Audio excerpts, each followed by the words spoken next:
Sports League. AM 950, The Fan, Rochester, an Odyssey sports station. It's time to start the show and talk about the sports we saw. Inside jokes and takes from Danger and Battaglia. Bills and the Sabres and the Amherst. Who gave a microphone to these jerks? Welcome to the sports bar, that's where you are. Welcome to the sports bar, that's where you are.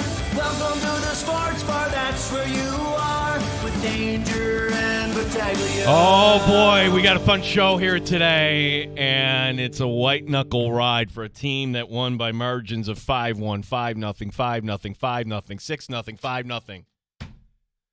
There's 16 minutes to go, and the United States is trailing Canada in women's hockey right now. Welcome to the sports bar. No, we can't do the play-by-play, but, you're in the club here today, and I love when I get to kind of be the point guard. Danger's out. We got Terrible Take Timmy here today. Yes, we do. We got Dan DeLorean hanging out here. Dan, what happened, Dan, on the one goal here for Canada? So Tim pointed out to me, because I didn't know, it was shorthanded, he said. And it was just kind of a carom off the boards, led to a 2-on-1 break for Team Canada, obviously. And just 2-on-1, and the goaltender, Franklin, kind of misplayed the 2-on-1 pass in front. Didn't misplay it too much, and then just kind of a tap-in goal for Canada, and that's where we sit with, he said, 16 and a half to go in the third period. Okay, so Wynn was not on the ice. Thank you, Dan, No. for that. So, and again, like if the United States is going to do this, we kind of figured that this was going to be a much tighter game, but if you told me, hey, the U.S. would be without a goal and there's only 16 minutes remaining, I'd be a little surprised, but hey, Canada's good too. Welcome in the sports bar. Dan's hanging out more because he's got an ulterior motive. We got a really cool event coming up here as we set up the show here today. Today on the show, 3:25, we have the Calder Cup coming into studio. Now, I got to ask for clarification when they do arrive with the cup, because I don't think it's like the Stanley Cup where there's one and you get to keep it, and at the end of your time, you're going to have to give it back, and everybody gets one day with the Stanley Cup of the victorious team, and you know those stories, right? Well, with the Calder Cup, I think there is like one that travels, but there's one produced every year that you can show on display in your team offices and whatnot. So the 96 Calder Cup will be here because that's what's happening Friday night. I mean, you're going to have some guys, Primo, Dixon Ward, all coming back here to celebrate on 90s night where they're wearing the Stars and Bars, that they were called. Like, in my opinion, the best sweater during the Rochester Americans' rich history here. I'll go a step further and say the best sweater in hockey history. Okay, I'm not disputing that either. Like, if the Team USA decided this is what we're wearing, that would be absolute fire. They've always kind of stuck with the Navy threads, and some alteration of that is completely distracted to the show today, like watching this women's hockey game here at the Olympics. Still no 1-0. We will talk to Don Stevens coming in, because that 96 team, if you are like me and you lived it, that was so much fun. And we go back to the last time that Rochester had a champion on ice. Don Stevens will be stopping by because he was the voice of the Amherst back then. John Tortorella, fantastic way to go. We will also be talking to Mike Rotolo. Mike Rotolo, who is a former RIT goaltender. He's got a lot of takes, and I want to get his thoughts here on the lost my train of thought here on the Olympics. So I'm texting. They're here, Dan. So yeah, we'll have our guests coming in. That will be coming up here in the 4:00 hour, and we'll keep you updated here on the game as well. So we might just kind of break the format and go with the guests right at the top, because you don't want to keep the Calder Cup waiting, Tim. No, they can have as long as they want as far as the rules go, right? There are no rules. It's a Thursday in the sports bar with Olympic hockey going on, a championship trophy literally walking into the building. I didn't even know the trophy had legs, but yeah. Here it comes. Here it comes, yeah. So tomorrow, 3:00, we will have an announcement about the station and the future of the show. And that's all I can tell you. So 3:00 tomorrow, be listening to the sports bar. Oh, my gosh. Told you it had Comes legs. in a case. Don is carrying the case. Warren Kozel also here. Somebody's got to be filming this. Dan, can you film this for us? I want to see, like, the unveiling here of what this is like. So, again, 90s night here, Rochester against Laval. And joining us, and there it is. the Stars and Bars jersey. Warren Kozel is the director of PR for the Rochester Americans, and the cup is going to be unveiled here in the studio. And if you're watching right now, let's see here on YouTube. We're going to turn the camera around here, perhaps. Yeah, I don't want to play with the camera because I don't want to be responsible for breaking it, but I will let you play with the camera. Yeah, I might have just broken the camera here, the way it's kind of set up, and Derek's going to be upset at me. We have it turned around, and the gentleman you're watching right now. The gloves are coming on. Yeah, the gloves are coming on. This is fantastic. That's a high regard. The cup is out. There it is. The Calder Cup, ladies and Winning gentlemen. was had. That is the Calder Cup. That is not the 96 Calder Cup. That is the because there are years after that on there. All right. Okay, so this is the current. So, Don, explain this to us. There are how many versions of the Calder Cup then in existence? You're supposed to be asking Warren that. He knows the details. Okay, I there's just two. follow him around and help carry the case. That's all. Okay, so there's two. But you know what? You guys haven't done a very good job with your camera here. Look at that. You can only get a little piece of it. There we go. You're working on it. And there's Warren with the white gloves. Everybody doing we're doing a play-by-play here, and Warren with the white. Is that a requirement? The white gloves? Yeah. It is. It was asked by the league. Yeah. Wow, that's right. Where do you purchase? I guess online, but in the case, honestly. Okay. They were in the case. Yeah. That's pretty wild. Voice you're hearing is Warren Kozel in the background there, bringing out with the white gloves the Calder Cup. Now, Warren, the rules for this, are we allowed? Well, we asked Mike Leone this because we didn't know the rules with the Calder Cup. Mike Leone, who joins us every Tuesday in the sports bar, and he's not aware of what the protocol is with the Calder Cup. I'm not crazy superstitious when it comes to that stuff. So if you guys want to see it and look at names, go for it. I know some people is like, if you touch it, you're not going to win. But then there's, I think Florida touched it last year when they won the Eastern Conference. And, I've heard coaches before, they don't want to touch it unless they get a chance to win it. It's difficult, man. It's difficult to get there for one, the NHL. And then the only one team gets to win it, only 16 gets in. So it's really tough. Yeah, it's Don. Where do you come down on that? Now I can attest to the fact that if you haven't touched it, it doesn't mean you are going to win it. I've never touched it. No, really? I don't think so. 87, 96. You never took a little swig or anything. So I think maybe the other one I touched. The vintage one, probably. Yeah, okay, the vintage one. Okay. Yeah. So Don, the purpose of this today, coming into the studio, where this is great, we get to look at this, and if we're allowed, we might be able to touch it. People are going to be able to take a photo with this Friday night, correct? Is that right, Warren? You're asking me questions? Friday night, Laval. It's well, I do know some things about Friday night. Yeah, it's throwback night, and the stripes and stars jersey is going to be very visible throughout the game, and those jerseys will be game worn and up for auction. They are up for auction right now.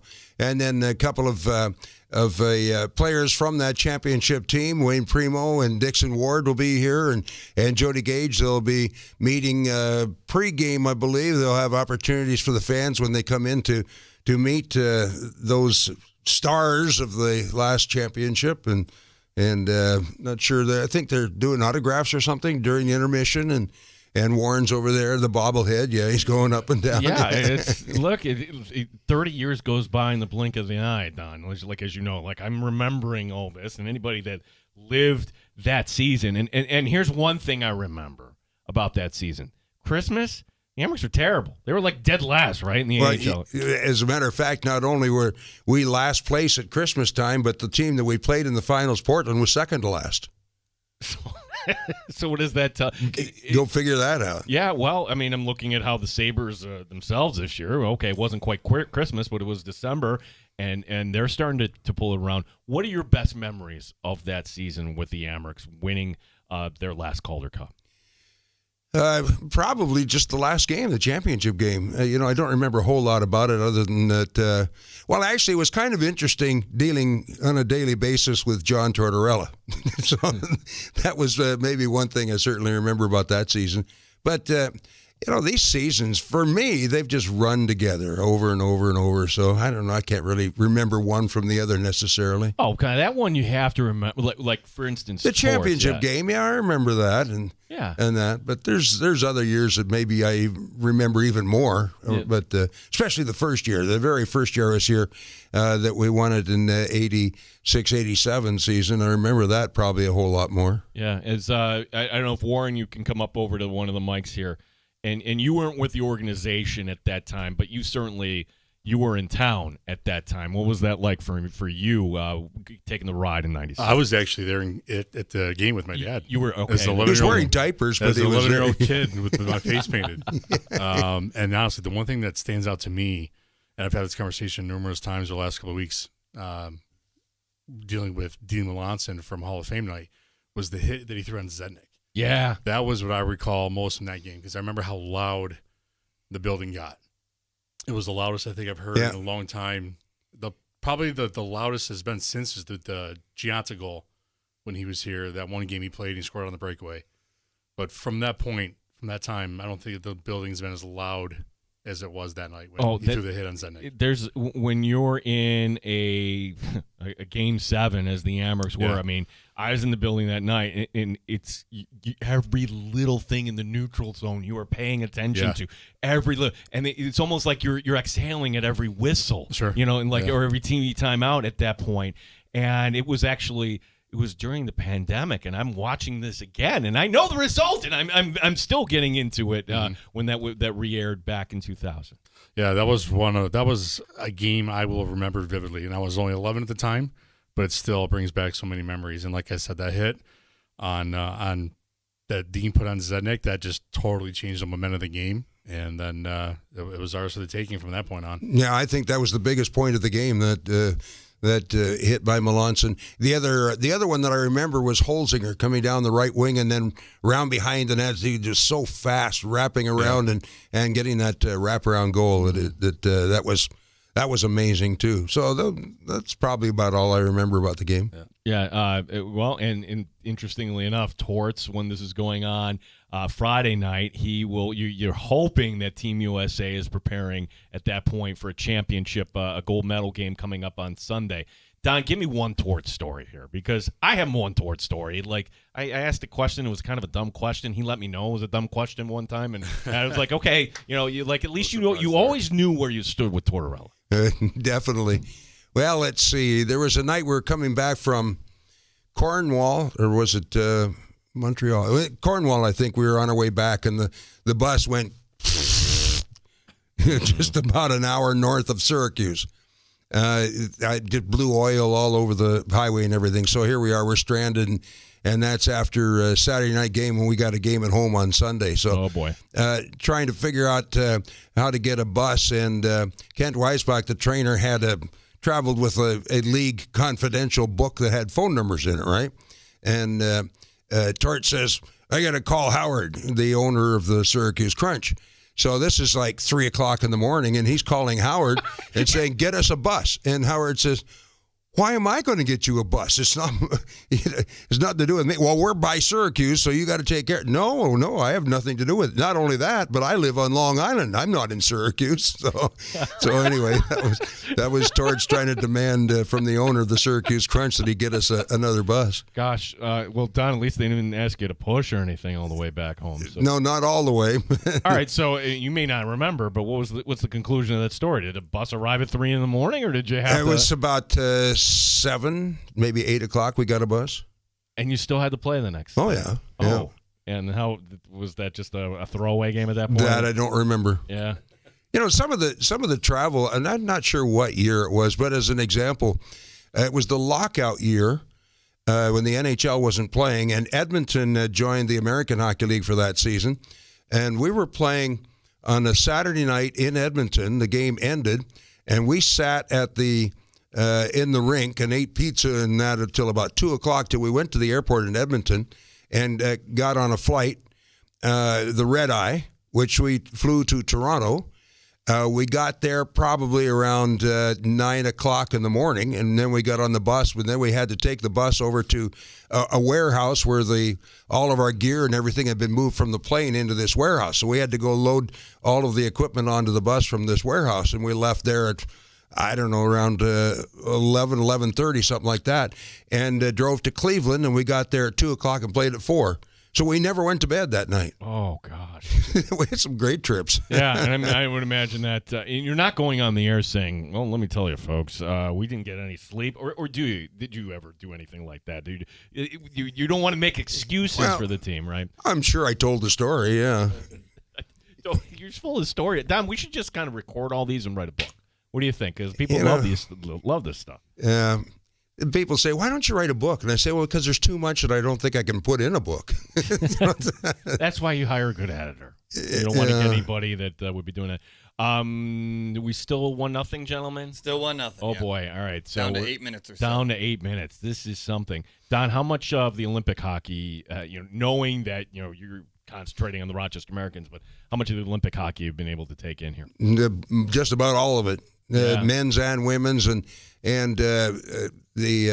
I grew up on a farm in Alberta where the main function on Friday nights in farm country was to go to the curling rink.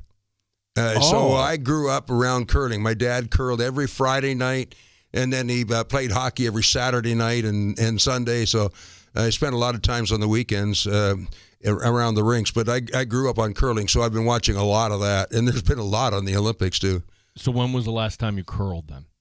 Oh, we had a function out here. Do you remember, Warren, a multitude of years ago? About 10 years ago, and I threw, I think, one rock that night, and that was the extent of it. You're not out there with the broom, just kind of sweeping. No, definitely not a sweeper. No. Don Stevens, our guest here, and we'll keep you updated on the U.S. and Canada, the gold medal game in women's hockey, and Canada nursing this 1-0 lead and nearly making it 2-0, but the whistle blows. Oh boy, 7:34 remaining in that in the contest here in regulation. Speaking of regulation, Don, will we ever see the Amerks score in the shootout this season?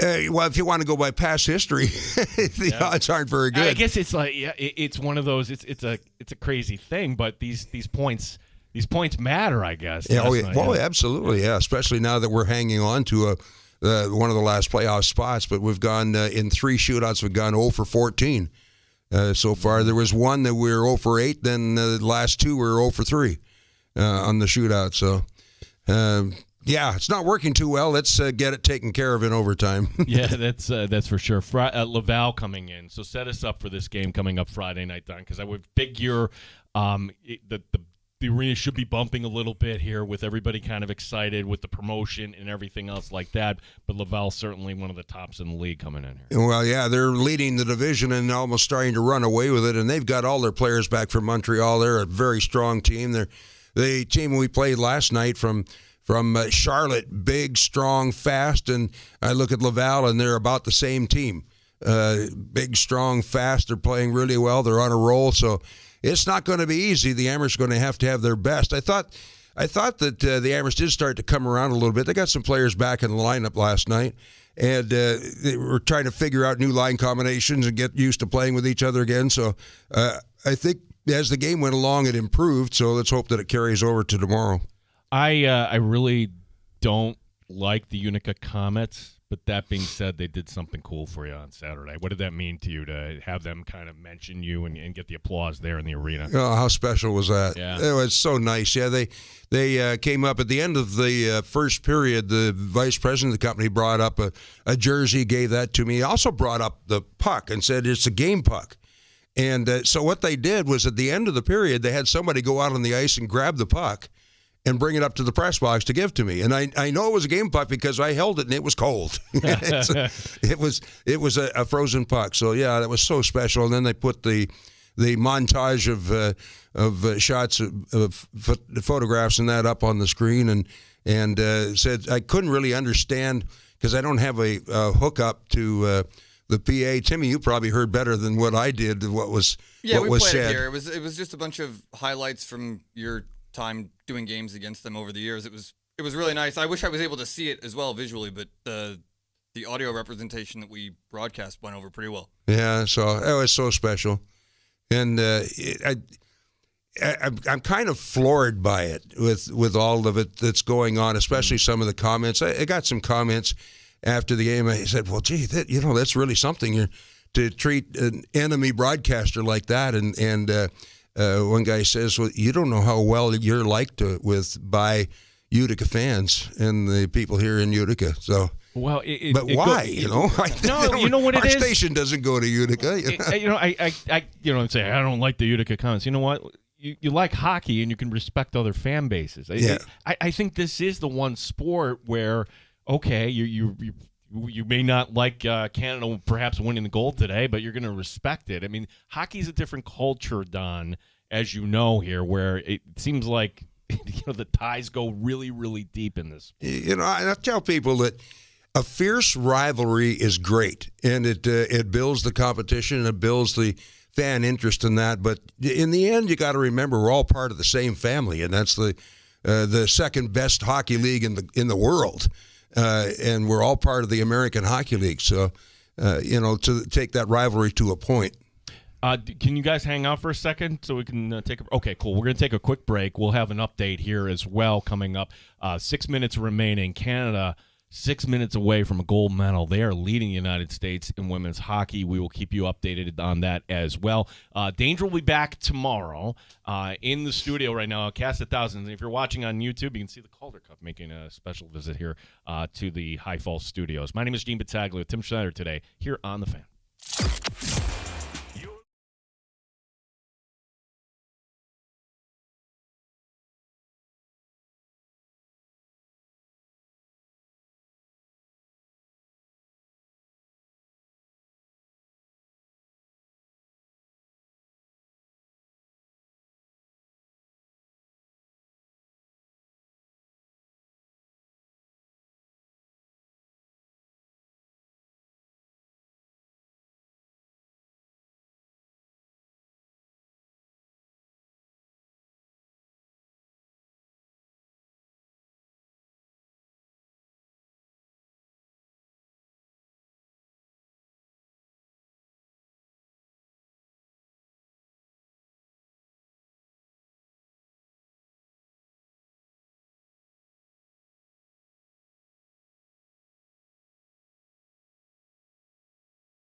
update. United States women in serious trouble right now. 2 minutes remaining.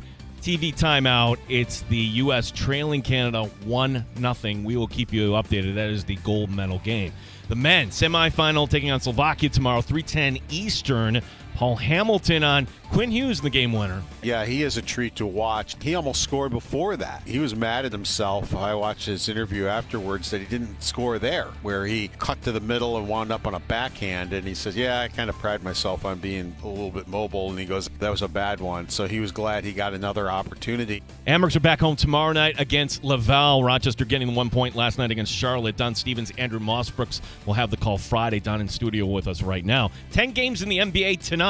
The Knicks hosting Detroit. Gene Battaglia, the sports leader, 95.7 FM and AM 950, The Fan, Rochester. Straight up, no chaser. You're in the Sport Bar with Danger and Battaglia on the sports leader, 95.7 FM and AM 950, The Fan, Rochester. I love when the studio is full here, and you're going to know right away if something good happens, because legally I can't describe the action here, United States and Canada, but in studio with us, the voice of the Rochester Americans, Don Stevens, Amherst PR Director Warren Colesel, Tim Schneider in today. Hey, score! Wow! And Dan Drummond. See, I say Tim Schneider, and there's the goal. All right, who got it? Who got it? Somebody in blue. Sure was. Oh, yeah. Hillary Knight gets it. Wow, that's team a captain. record-breaking goal as well. Wow, with 2:04 remaining. Woo! You know, you go back to the Canadian and the U.S. men's games, and both of those ended or changed complexion right at the end of the game, too. Here's another one. Yeah, that part of me, Don, was like, I don't want to see Team Canada go out right here yesterday. That was one. That was a wild game. But in that game, have you ever seen 6 men on the ice for an extended period of time, and somehow nobody picks up on this? Or the people that did pick up on it, nobody's paying attention to it. That was you're talking about the men's game, the Canadian. Yeah, the men's game. Yeah, where you had it was pretty wild. I've never seen anything like that. Well, it would have been a major disaster in the world of hockey if the Canadians had lost that game. And actually, I'm still shocked that they were taken that far. For folks who didn't see it, just to kind of reset, Czechia, it's a tie game. Canada has the puck in the opponent's end. And you see, wait a second, there are 6 defenders, there are 6 players on the ice. There's no whistle. Czechia brings it up the ice. They have an odd man rush, still no whistle. They score. There are 6 players, not the goalie. They're all celebrating on the ice. Nobody picks up on it. Then Suzuki ties it on a deflection thereafter, and then it's Marner actually in overtime there. The one thing, Don, I wish they would change here, and maybe they have to do this for TV. Maybe it's an Olympic thing. But when you get to this point, the 3-on-3, I'm fine with it in the regular season, but when you get to the postseason, a 3-on-3 overtime, I'd rather have something, a little more traditional 5-on-5. Well, and in most leagues it is that way. You go to just another period. You go to the fourth period instead of the overtime in the championship series in our league, I think it is, in the National Hockey League and that. But that's just for the final, right, Warren? Yeah, just the final round. Before that, it's the 3-on-3 overtime. If you're watching right now on YouTube and Twitch, my camera's turned around. The gentleman you're seeing in white, that's Warren Colesel. He is the PR director for the Amherst, standing with the Calder Cup. And because we were all watching the game, we didn't get to actually pose with the Dan DeLorean took some video of the Calder Cup coming in here to the 95.7 studios. We're under a minute to go here in regulation, and the United States had the puck in the Canadian zone. We will let you know if this is going to overtime or not here shortly. Amherst on 90s night here, and that's what we're kind of celebrating. The Amherst getting that Calder Cup, the last Calder Cup, over the Portland Pirates back then. Is now we're down to 20 seconds remaining. Are you still here? You're still talking? I'm still talking. I can filibuster all the way to the end here. Well, let us know if you want us to talk or anything. We're watching this game. It's funny. It's like normally we're making eye contact and everybody in the studio just kind of looking up at the monitor for good reason. Yeah, couldn't you move that down in my line of sight? I got to turn to my left and look way up into the rafters to see that monitor. Did you ever get a chance to call Olympic hockey or anything like that? No. No. Okay. No. No, pretty wild though. Like, where were you in 1980, Don, when the Miracle on Ice happened? 1980, I think I was in San Diego.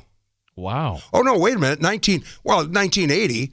I was at the University of North Dakota, and on the team was Dave Christian. Yes. And his dad, who won the gold medal in 1960, was my color man on the broadcast, Billy Christian. And so all of those guys from the Western Hockey League, the Western Collegiate League, I pretty much knew for North Dakota, Minnesota, and those guys. I didn't know the Boston players, but half of the Olympic team in the Miracle year I kind of knew.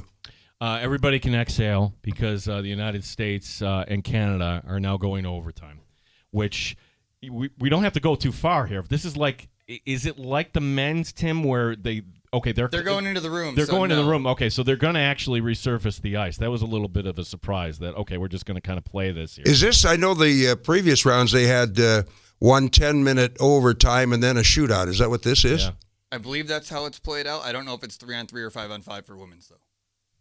But it looks like they're doing the ice this time, and they did not do that for any of the overtime games in the men's side yesterday. No, I agree with you, Gene. It should be a full-on period after period. Sure, full-on 5-on-5. And, you know, for that matter, too, I know it's you kind of the AHL has to kind of follow the model of the NHL, but I would love it if the AHL went to the 3-2-1 point system, meaning, hey, for Charlotte to get the 2 points, it should have been, in my opinion, 3-2-1 whenever you have a situation like that. But it is what it is, I guess, at this point. So, well, the thing is, it's the same for everybody. So, what difference does it make? I guess. I like complaining, Don. I don't know if you knew that or not. Yeah, well, we fit right into each other very well. So, yeah. Warren says I'm always griping about something. Set us up again for coming up on Friday night. So what is going to happen? You're going to have autographs. You're going to have the cup on hand. And what time, Warren, would you expect people to kind of – is that going to be prior to the game? Is that – okay, 5:30. 5:30 is when all the 5:30. Okay, so you want to get down there. And is that up in the area? Right at the top of the stairs. Okay. As soon as you enter the top of the stairs, we'll have this cup on display. Okay. Right, and the vintage cup, which is coming tomorrow, the cup we won back in '96. Okay. That'll be part of the meet and greet with Dixon, Wayne, and Jody. Okay, so Jody Gage also, and bringing into the studio also, Warren, if you can hold up what exactly for our viewers online here, what the Amerks are going to be wearing. Yeah, sure. This is, well, to use a word from the 90s, mint. Absolutely, 100% mint. The Amerks Stars and Bars. Now you turn it around and I'm like, wait a second, that looks different. Just for Don Stevens, where like on the back, it's just a solid white, so you can see the blue numeral on the white jersey. So the stripes are only on the front of the sweater. That is specifically for you, Don. That's right. And, it should be that way. No, that was the broadcasters everywhere absolutely hated that jersey because the numbers were on top of the stripes and you couldn't read the numbers from far away. And not only that, but we're getting into a whole lot more of the TV world because all of our games are streamed now. And then the TV audience, they can't tell the numbers either unless the specific colors. It needs to be the darkest possible number on the lightest possible jersey. And so I've been yelling about that for years. So for 40 years now, you finally are getting everything you wanted, and now you've sculpted a career into fashion design all at once. Yeah, that's amazing now that I'm getting ready to leave. Now the team travels with 2 buses. And then I said something last night about that we need to work with wireless headsets. And they said, well, that's coming next year. And on and on. All these things are happening now that I'm leaving. I guess that tells the story, right? Yeah, it's Don, I'm going to point out another great in broadcasting, John Sterling. John Sterling stepped aside. But then, hey, they came calling for, the postseason, and John came back. Any regrets or any second thoughts here as you're going through and you're just doing something that you love here? Like, your thoughts here about, what it's going to be like to walk away. You want to put money on that? I'm going to guess if you're asking me to take you would take my money, basically. Yeah, there's no returning in the broadcast part of it. No. I'm not sure, and we got to have the discussion within the office of what I might do or be around. I've got to do something, I guess, to I can't just wither away. But what that's going to be, I have no idea. I don't know what the team thinks, and we'll have that discussion coming up pretty soon. But the broadcasting is done. The bus travel is done. So that much I know. Are you going to do any more? So you did the last game ever for you at Utica. Are you going to do any more road games this year, Don? Yeah, we got some. There's a few more nights that are planned by cities.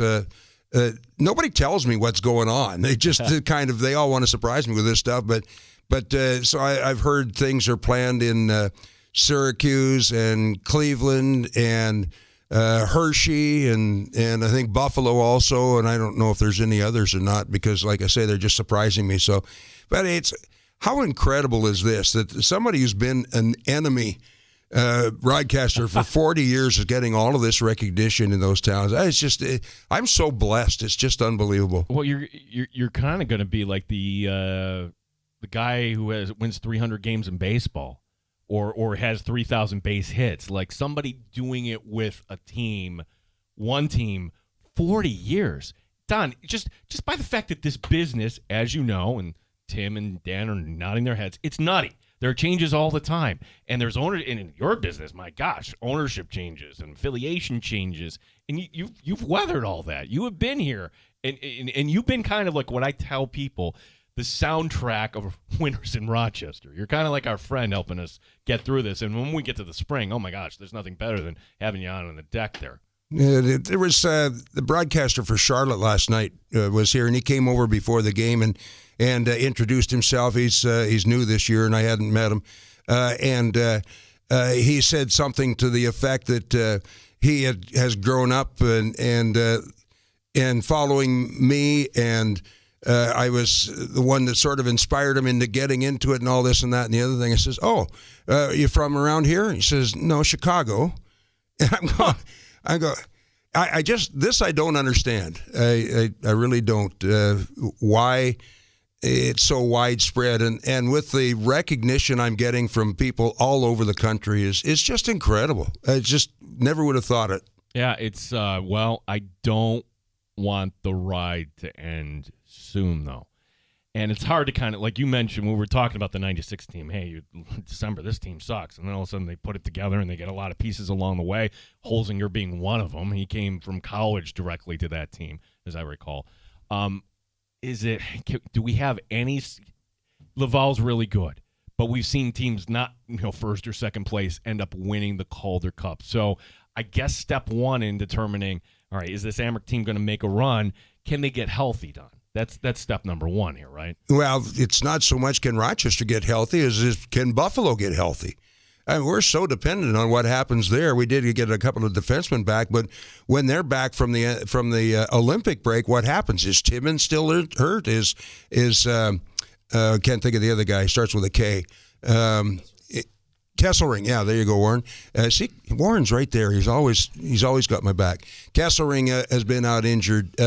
So when they come back, are we going to lose Metza again? Are we going to lose Jones again? Then before the break, it was Helenius and Roseanne were up. Are they going to be recalled? There's just so much riding on what happens with the team above. Yeah, and then step two of that, and I don't know the answer to this. The last time you could say, hey, the Sabres are potential buyers at the trade deadline. And you're going to buy something, you're going to pay a price, and I would hope that's draft picks and not anything that would have to do with our roster. Yeah, well, that is another point that we've been kind of considering, and that is that for a change, exactly, the Sabres, it looks like, if they continue to roll, would be buyers, and quite often it's a 2-for-1 or 3-for-1 because obviously they're going after a high level player, and so you're going to have to give away a fair amount in order to get that top notch player. And like I said, quite often a 2 or 3-for-1 along with draft picks in that. So who's going to get hurt in that deal? The players that so Jody Gage, Wayne Primo, and also Dixon Ward will be signing autographs coming up Friday. On Dixon Ward, he was a pest. I love the way that guy played, and the way that actually earned him a spot in Buffalo, and that was the team that made it all the way to the Cup final against Dallas a few years later. Yeah, he had 90-some points, and then he had I think it was 35 points in 19 games in the playoffs. 35 points in 19 playoff games. Are you serious? He was. I think he was actually wasn't he even the MVP of the playoffs? He was, yes. Yeah. So.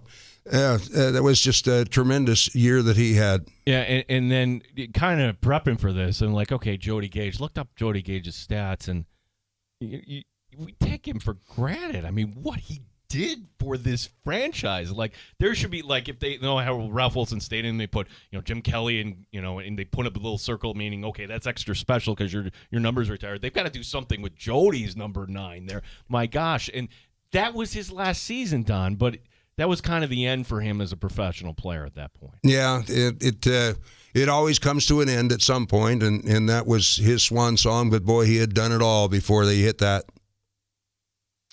John Bednarski, how's he doing? You talk to him?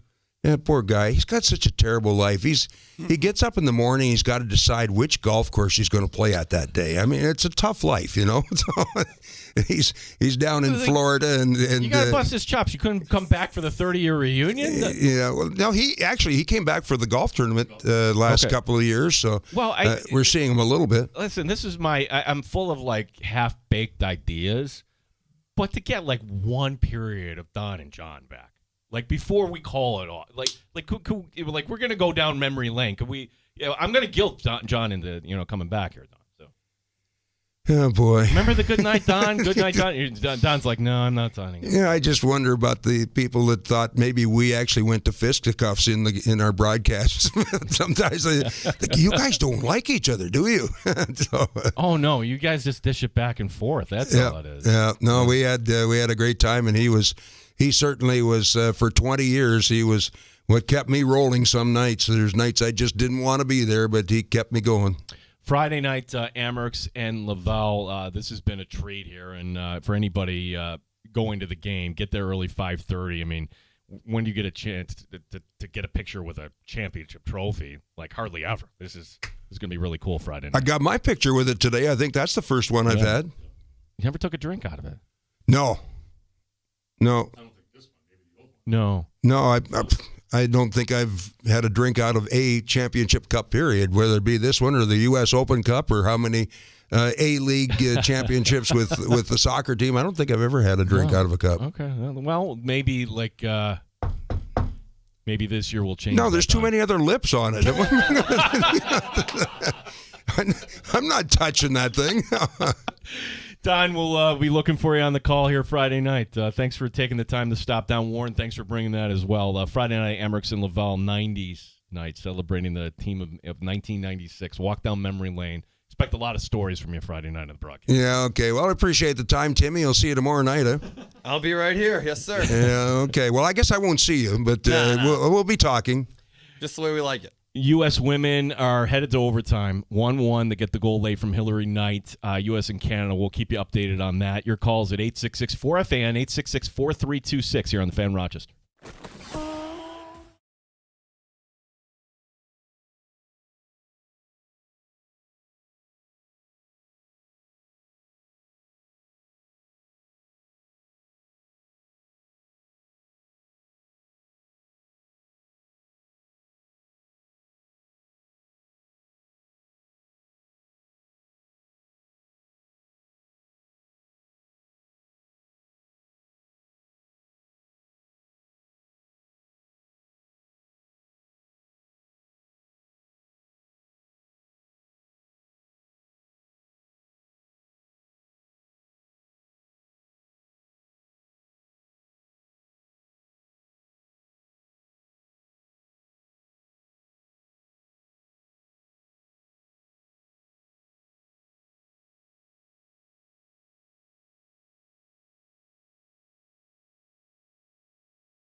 Podcasts, Spotify, or wherever you get your podcasts. The Fan, Rochester.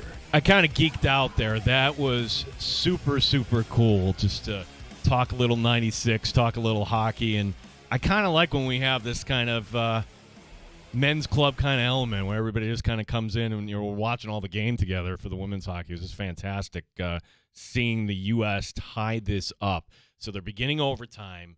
We'll keep you updated here. A gold medal game, and you didn't expect it would be easy, right? But I didn't expect the U.S. needing last 2 minutes there. Hilliard Knight getting the tying goal. Welcome back to the Sports Bar. Danger will be back tomorrow.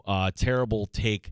Timmy is in here along with the Dandalorian. Dandalorian just he's afraid he's going to drive home to Hilton and miss the game-winning goal, so he's just going to kind of hang out here for a little bit.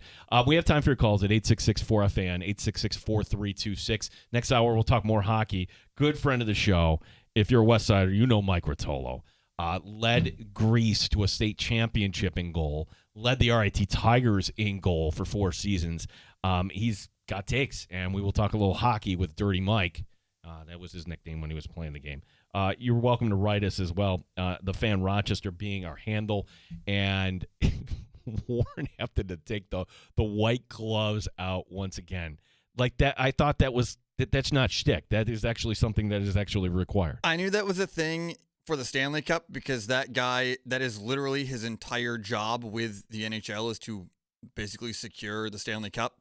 I did not know that was protocol for all things trophies within the realm and world of hockey. That was interesting. Also, speaking of hockey, this gold medal game is a 20-minute overtime, not a 10-minute overtime. All right. I don't know.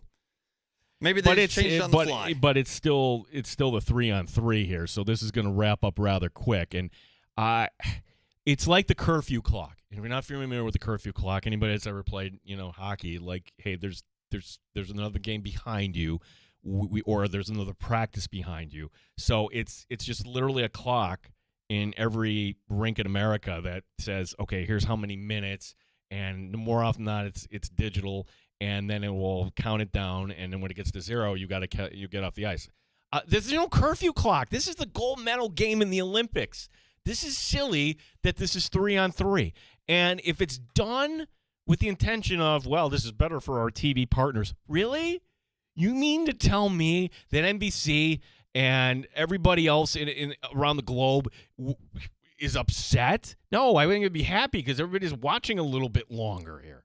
Like, you can make up the commercials later, I suppose. I want this game to go forever, honestly. Like, forever.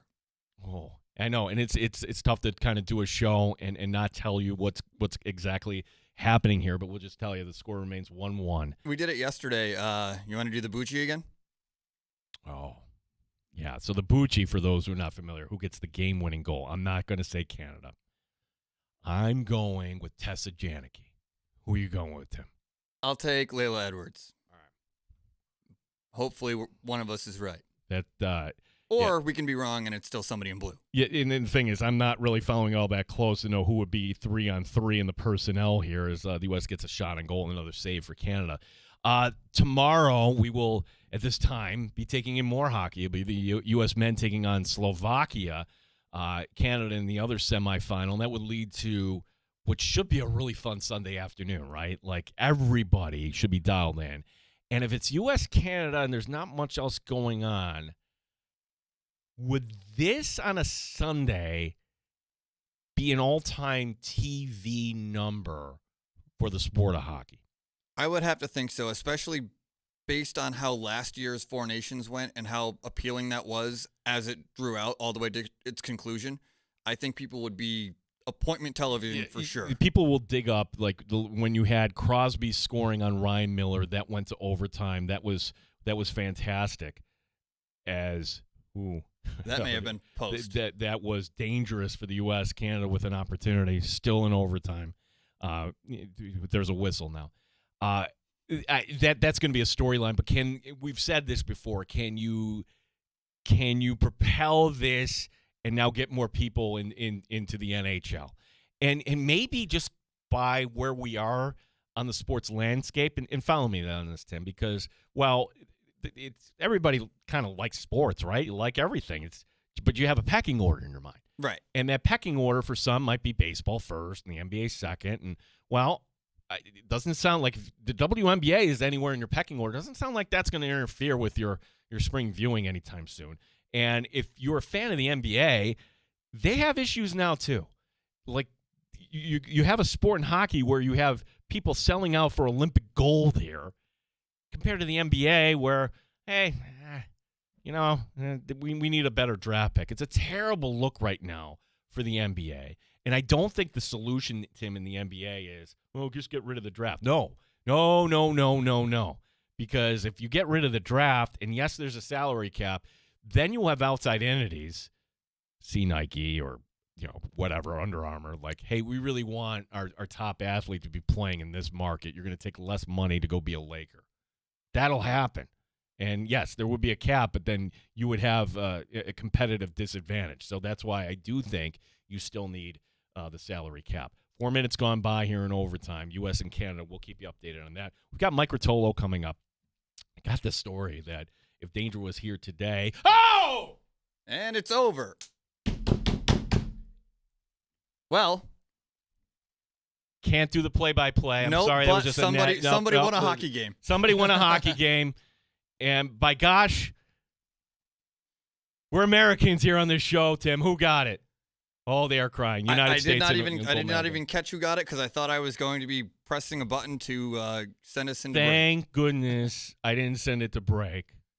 It's fantastic. They have yet even to show a replay because the celebration for the United States going absolutely crazy. The United States women have captured Olympic gold 2-1 in overtime, and it was as you would call a grade A look. It's 3-on-3 overtime. There's a player right out in front. Cannot blame the Canadian goaltender. Looks to be Megan Keller. Wow. That's Rochester's Haley Wynn in the celebration there as well. Canada's dumbfounded. Yep. This is not something that the U.S. has really ever experienced recently against Canada. No. Recent dominance, yes, but Olympic-wise. Nope, the U.S. does it. Fantastic. All right, let's talk about that. 866-4FAN, 866-4326. This is the Fan Rochester. You're listening to the Sports Bar with Danger and Battaglia.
2946. Odyssey is an equal opportunity employer. WOCAM, WBEE HD2 Rochester, and streaming online and in the Odyssey app at The Fan Rochester, the sports leader, 95.7 FM and AM 950, The Fan Rochester, an Odyssey sports station.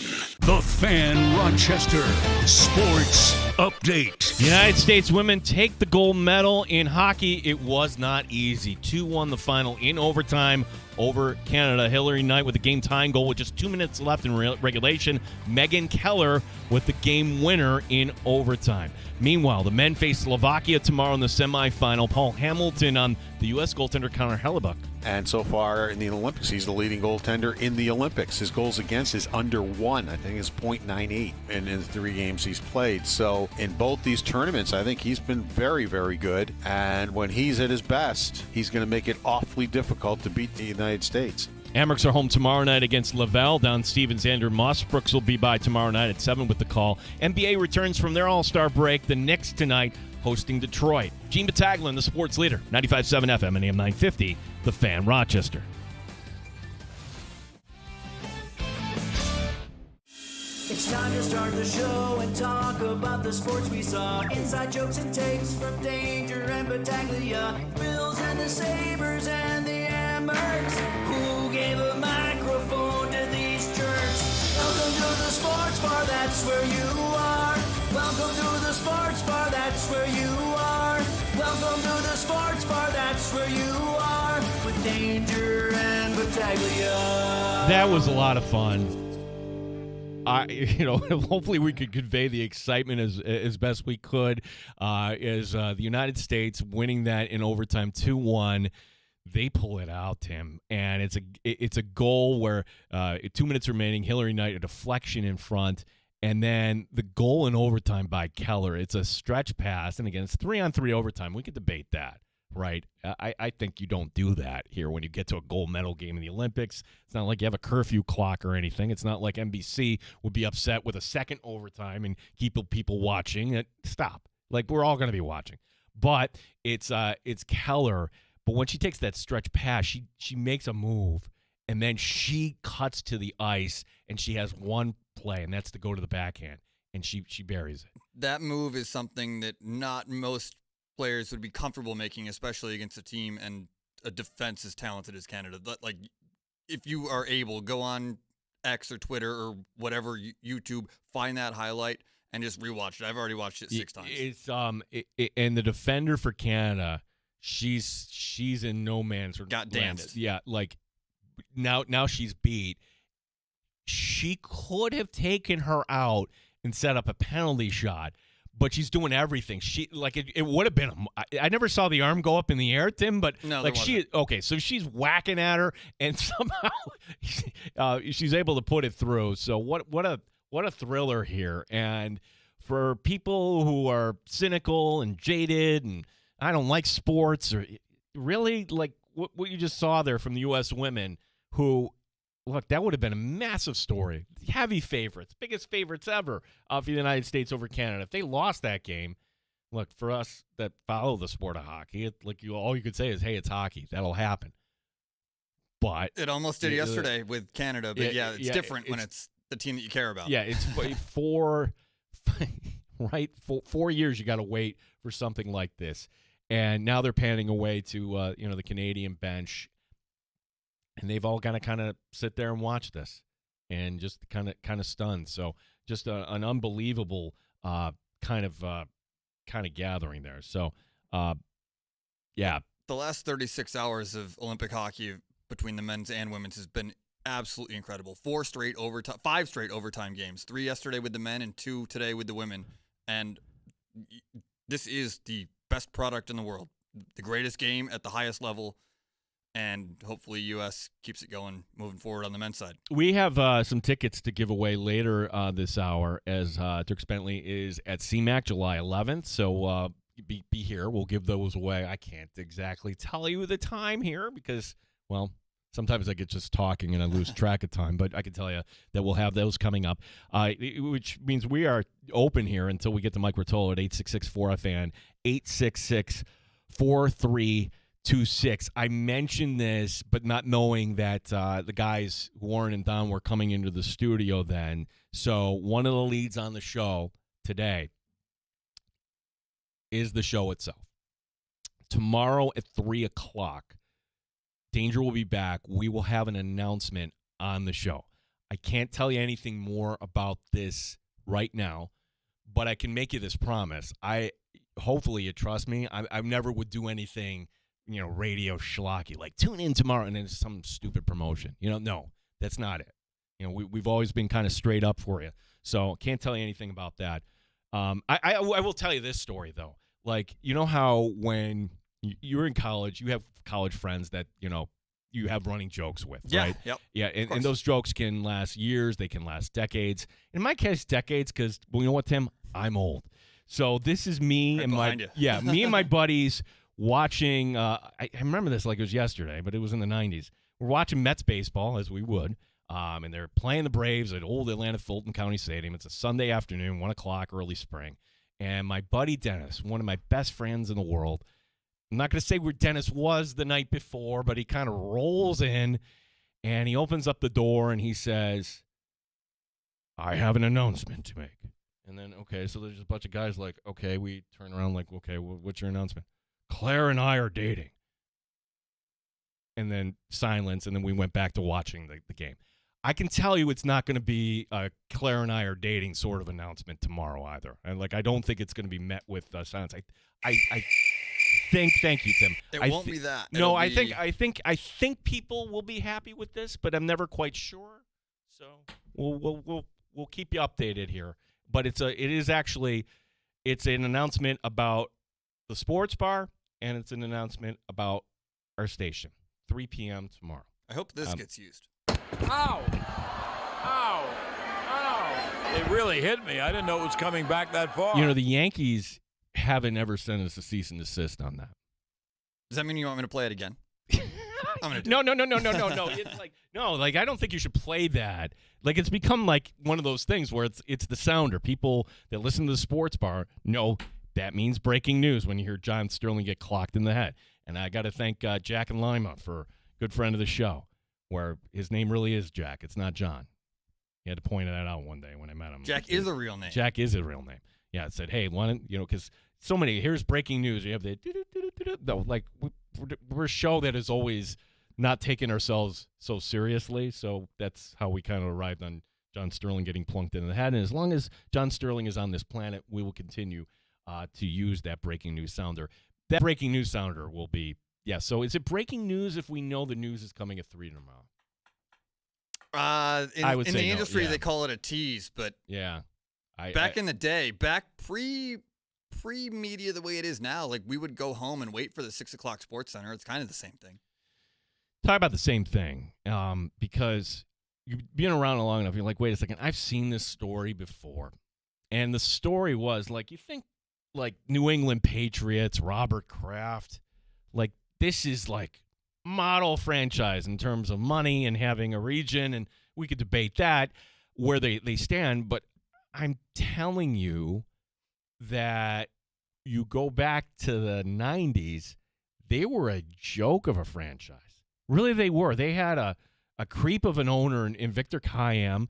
They played in old Foxborough, old Schaefer Stadium, which was nothing more than, gosh, it's not even a 1AA stadium by today's standards. It was nothing. I went there once. I saw it myself. There wasn't a stadium that could really host a franchise in Boston. But it push came to shove, they needed a stadium in New England. And you had, you had the ideas of putting the Patriots back in Boston. And then out of the blue, one day, there was Robert Kraft. And yes, he's the owner at this time, making the announcement that the team was moving to Hartford, Connecticut. They were building a stadium. Now, I don't know how that fell apart, but what I can tell you was ultimately that was nothing more than leverage to get the Patriots what they really wanted. And that was a stadium which, like the Buffalo Bills, they built it right across the street. And if you think going to a game in Orchard Park is inconvenient, I don't know who the moron was that thought Route 1 in Foxborough. I mean, it's just like you're going to go there. You're not going there for anyone. One road in, one road out. Actually, it's one road. You can go either north or south, and that's pretty much it. But my point is, bringing this story up, because the Patriots never moved to Hartford, and the Chicago Bears, I don't believe, are ever moving to Indiana. And there was the state of Indiana, the lawmakers today, passing a bill, 24-0, that will provide the funding for a stadium for the Chicago Bears in the state of Indiana. That sounds really, really, really strange. And, you think of Indiana, Illinois border, I think of Gary, Indiana. I'm like, wait a second, it can't be that. Actually, it will be south of Chicago, 25 minutes south of Soldier Field currently is an area called Wolf Lake. I'm not familiar. I don't know the geography. Likewise. But I would say if the 49ers could have done it any differently, do they really want to be in Santa Clara, or do they want to be closer to their actual fan base in San Francisco? Santa Clara is nowhere near. People that always brought up, hey, the Buffalo Bills, you should put the stadium in Genesee County. And for us from Rochester, yeah, it'd be closer. No. The Bills Stadium belongs where it is, if not downtown Buffalo, in a suburb of Buffalo. I don't think you would consider Wolf Lake, Indiana, a suburb of Chicago. That's why when you saw this today, and then I'm seeing, okay, it's Rappaport putting this out, followed by some others. There's an agenda here, and that agenda is clearly, in my opinion, coming from the Chicago Bears. I don't see this team moving, but let's say I'm wrong. Let's say I'm wrong. A lot of teams are doing something similar right now with this. You already mentioned the Niners. The Browns just announced that they're going from out of the city into the suburbs. The Chiefs are doing almost exactly this. Well, no. And here's why for Kansas City. And I didn't know this till I actually went out there. Where the stadium is right now, the Arrowhead Complex, that's nowhere near downtown. You don't have an idea just how close we are to things here in Rochester until you go to a city like Kansas City where, like, wait a second, I got to drive across town and it's 40 minutes? So the state of Kansas, the line there is actually closer to downtown Kansas City. So I think it's kind of a wash in my opinion. It just sounds kind of weird that they're going to build, across town, but it's just so spread out there. The San Francisco part and then the Cleveland part too. I'm like, okay, like do you really? And I still don't know if that's ever going to. Are they really breaking ground on that? Is that really going to be anything? It's Cleveland. It's all made up. I think we're going to look back in 50 years from now, and people that say Buffalo deserves a dome, blah, blah, blah. You know why we don't have the dome? Because ultimately the Bagulas decided, you know what, we're only going to front the money. We'll get it back in the PSLs, but we're not going to go above and beyond. Because what would a dome do here in Western New York? It's not getting you a Final Four. I'm sorry, it's not getting you a Super Bowl either. That would never happen. So what's the point? Maybe a Taylor Swift show. You can do that. That's all I got. That like maybe you get, to your point, you get a concert right now in February that would sell out. Great. Is that really worth all that money? And people are like, to me, being outdoors is still a big part of football. And you go to Bills games, the weather has not deterred you. Even when the team is bad and losing, you still went to those games. Maybe you dumped the tickets, but you know what? Somebody else gobbled them up. Right. And the way that the stadium is constructed now, we got a story on the stadium we'll get to in a second here too. You're going to have a much more comfortable experience with the overhang. You won't be kind of taking that precipitation. And when you want to warm up, you're not walking into just some sort of concrete corridor. You're actually walking indoors. That's the other part that I don't think people kind of wrapping their mind around is that the footprint is going to be so much wider that, hey, I want to go grab a beer or some food or something. You're actually going into a warm area. So like your experience as a Bills fan will be better, and it has nothing to do with the dome. And the point I'm going to get back to is whether it's the Bears, the Browns, the Broncos, all these teams, Jacksonville's on the books, Washington, dome. And you're going to watch, and you're not going to be able to tell what is what. Like in the 70s, they called in baseball cookie-cutter stadiums. Pittsburgh and Cincinnati and in Veterans Stadium in Philadelphia. You could say to a certain extent the Sky Dome, even though that was a dome. Well, it was all kind of the thing, like multi-purpose. And then, from an architectural standpoint, people realize this is dumb. It's not going to, like you're half-assing it both ways. And these domes are not half-assed, but when it comes to the uniqueness, you're not going to be able to tell, okay, if you just, other than the uniforms on the field, Vegas will look like Denver, will look like Kansas City, will look like everything else.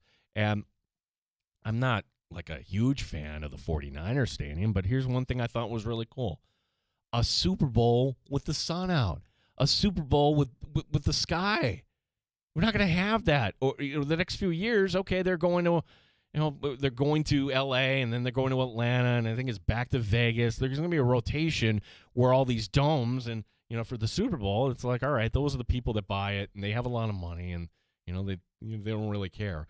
I just think that for what we did here in West New York, I hate the fact that it took so much public money.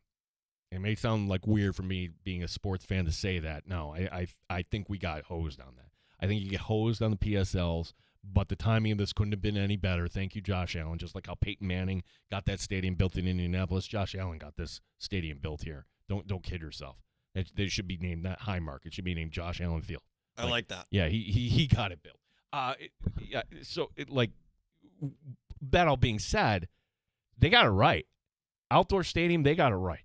And in being across the street, they got it right too. What happens with the Bears? Again, I'm calling BS on this. I'm calling BS. Like Indiana lawmakers putting this out and the Indiana governor putting out a statement talking about Indiana being open for business, blah, blah, blah, blah, blah, political stuff. Bears aren't going to go anywhere. That would be, it's not anything like the Browns moving to Baltimore. I don't think it's too far away for it to be that egregious. Well, it's like if you're a Bears fan, you're going to go like out of state? It's just across the street, though, too. It's not across the street. It's 20 minutes. No, that's 20. No, wow. 25 miles is not 20 minutes. Oh, it says 25 minutes, not miles. Okay, I see that. 25 minutes. Fair enough. So what would 25 minutes be here? Here? It'd be Geneseo. Yeah. That seems like it's weird. Out. It's definitely like the people that hate change would hate the change. But I think over time, you kind of get accustomed to it. Well, you don't really have a choice if that's what they decide to do. But it will be interesting to see if this is just a ploy or what. The Bills story before we talk a little more hockey, and they're doing the ceremony right now. U.S. winning 2-1. If you missed it, over Canada in overtime. The story about the Bills Stadium. There is a large reward, $100,000 for anybody with information about who vandalized Highmark Stadium. This is put up by one of the contractors, and there's a report. Actually, it's not a report. It's polling cars. The county exec there speculating it's an inside job. The contractor's also saying they're going to put up more cameras. Gee, should have done that in the first place. Also report, Tim, that vandalism was a little more than we were led to believe. They got into some of the suites and did a number on that too. So people are back to work. There's a reward out. And for the person that gets caught, and I hope they get caught, they are going to be held in the same regard as, remember the drunk fan who slid down the railing and luckily, like, you will never be able to get another job. I honestly, like, if you vandalized and you're going to go away from that, I don't think there's anything recovering in your career. Like, that. How could you hire somebody if you have two candidates? Oh, you're the guy who did that to our stadium. Yeah, if the damages you did were worth $100,000 of a reward, that's pretty damning. Yeah, and honestly, the contractor should put that up. And the security, like, good luck. I'm still stunned that somebody actually got loose there. As Switzerland gets the bronze and the Swiss team now getting their medals. We'll talk to our buddy Mike Rotolo coming up about some of this hockey. We'll get his thoughts. On the other side, we got time for your calls at 866-4FAN, 866-4326 here on the Fan Rochester.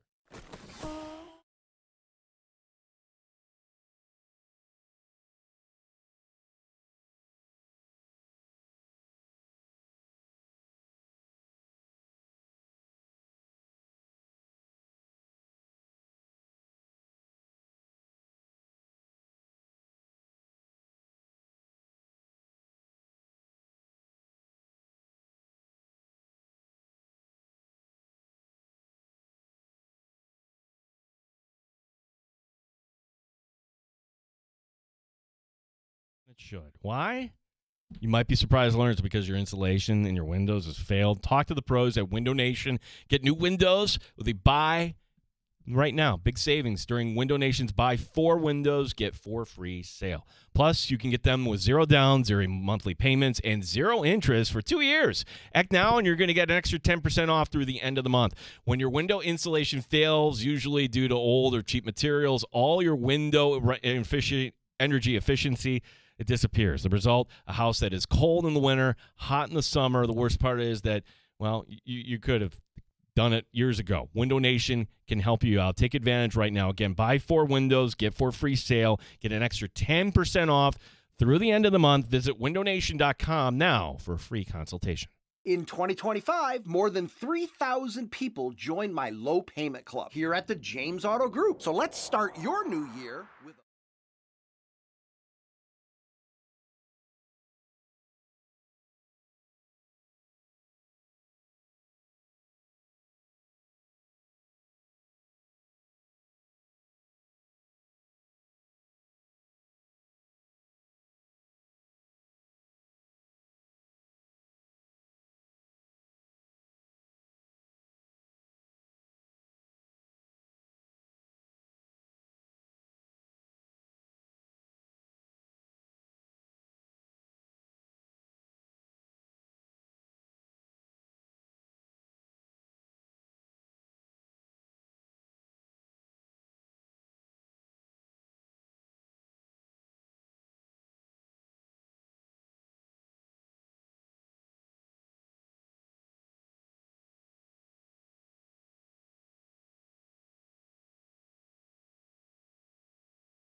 Top shelf sports talk. You're hanging out in the sports bar with Danger and Battaglia on the Sports Leader, 95.7 FM and AM 950, The Fan, Rochester. Yeah, hopefully you're feeling a little adrenaline. That's how we're kind of feeling here in the sports bar today, seeing the United States kind of pull that out as good friend of the show, Mike Rotolo, a state champion for Greece, and then RIT hockey for many years, and just always dishing out some great sports opinions. And Mike, we had on the show RIT women's head coach Celeste Brown yesterday, and we're talking about how close she came to the Olympics. She didn't really come that close, but she was just rattling off all these Olympians that she went up against. Who was the best player you ever went against head-to-head on the ice?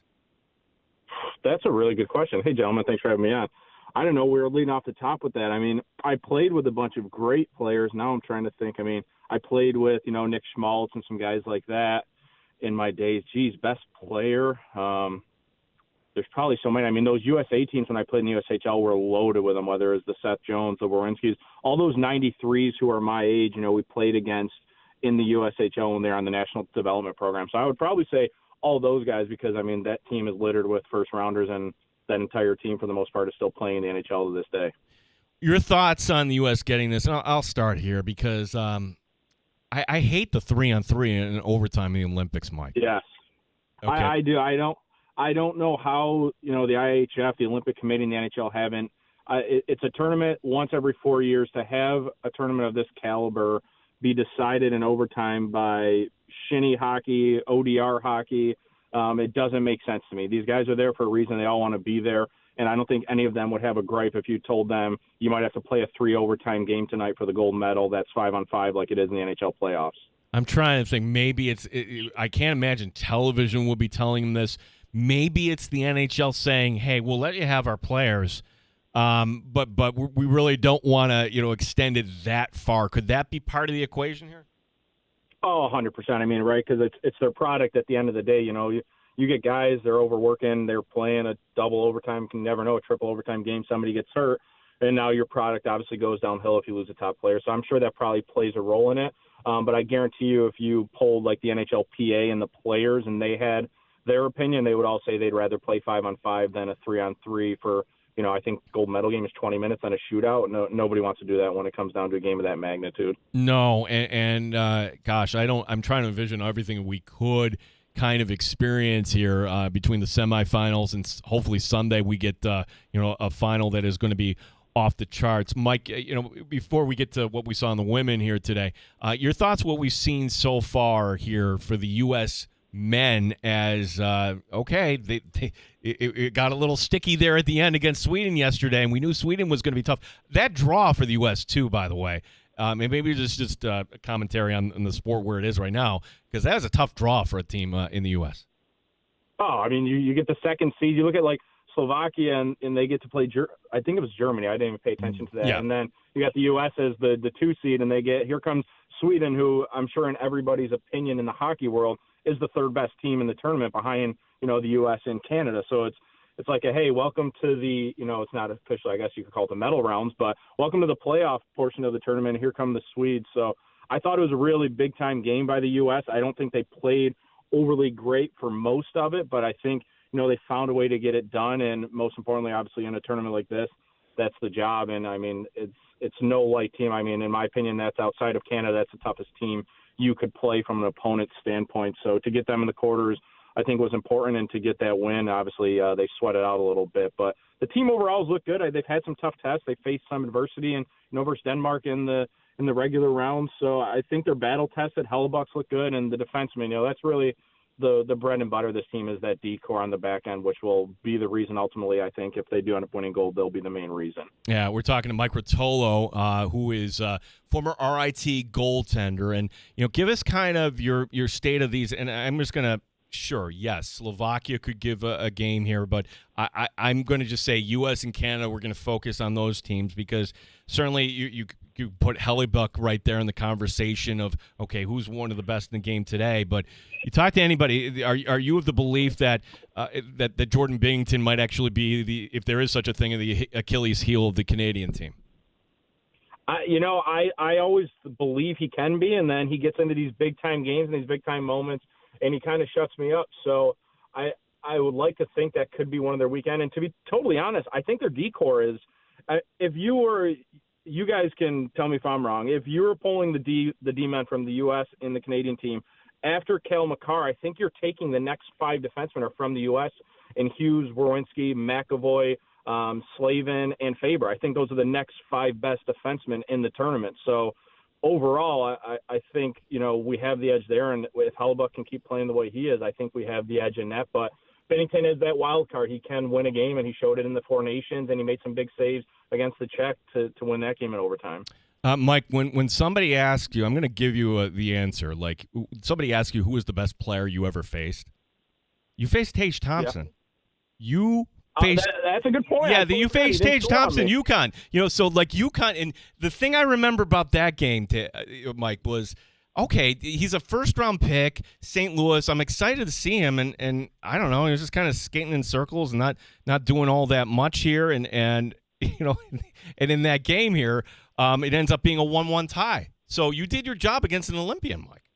Gene, thanks for pulling that out. I totally forgot about that. Yeah, I am known to not allow a goal versus Tage Thompson in a game. I mean, I allowed a goal versus UConn, but he did not score it. So that's one of my minor claims to fame in life. There's actually another Olympian, too, Jake Gensel. Yep, Jake Gensel as well as Nebraska Omaha. I played against him in the USHL as well. So, yeah, I mean, there's so many guys. Like, when you play in the United States Hockey League, so many guys, especially from back in my age, those 93s, 94s, some of them 95s even, that were older or younger and playing in the league. There's just so much talent in that league. So, yeah, I mean, there's probably guys I'm forgetting that I've crossed paths with who have been, multiple-time All-Stars in the NHL. So you're the Canadian defensewoman, and you get beat on this play, and you're really in no man's land, right?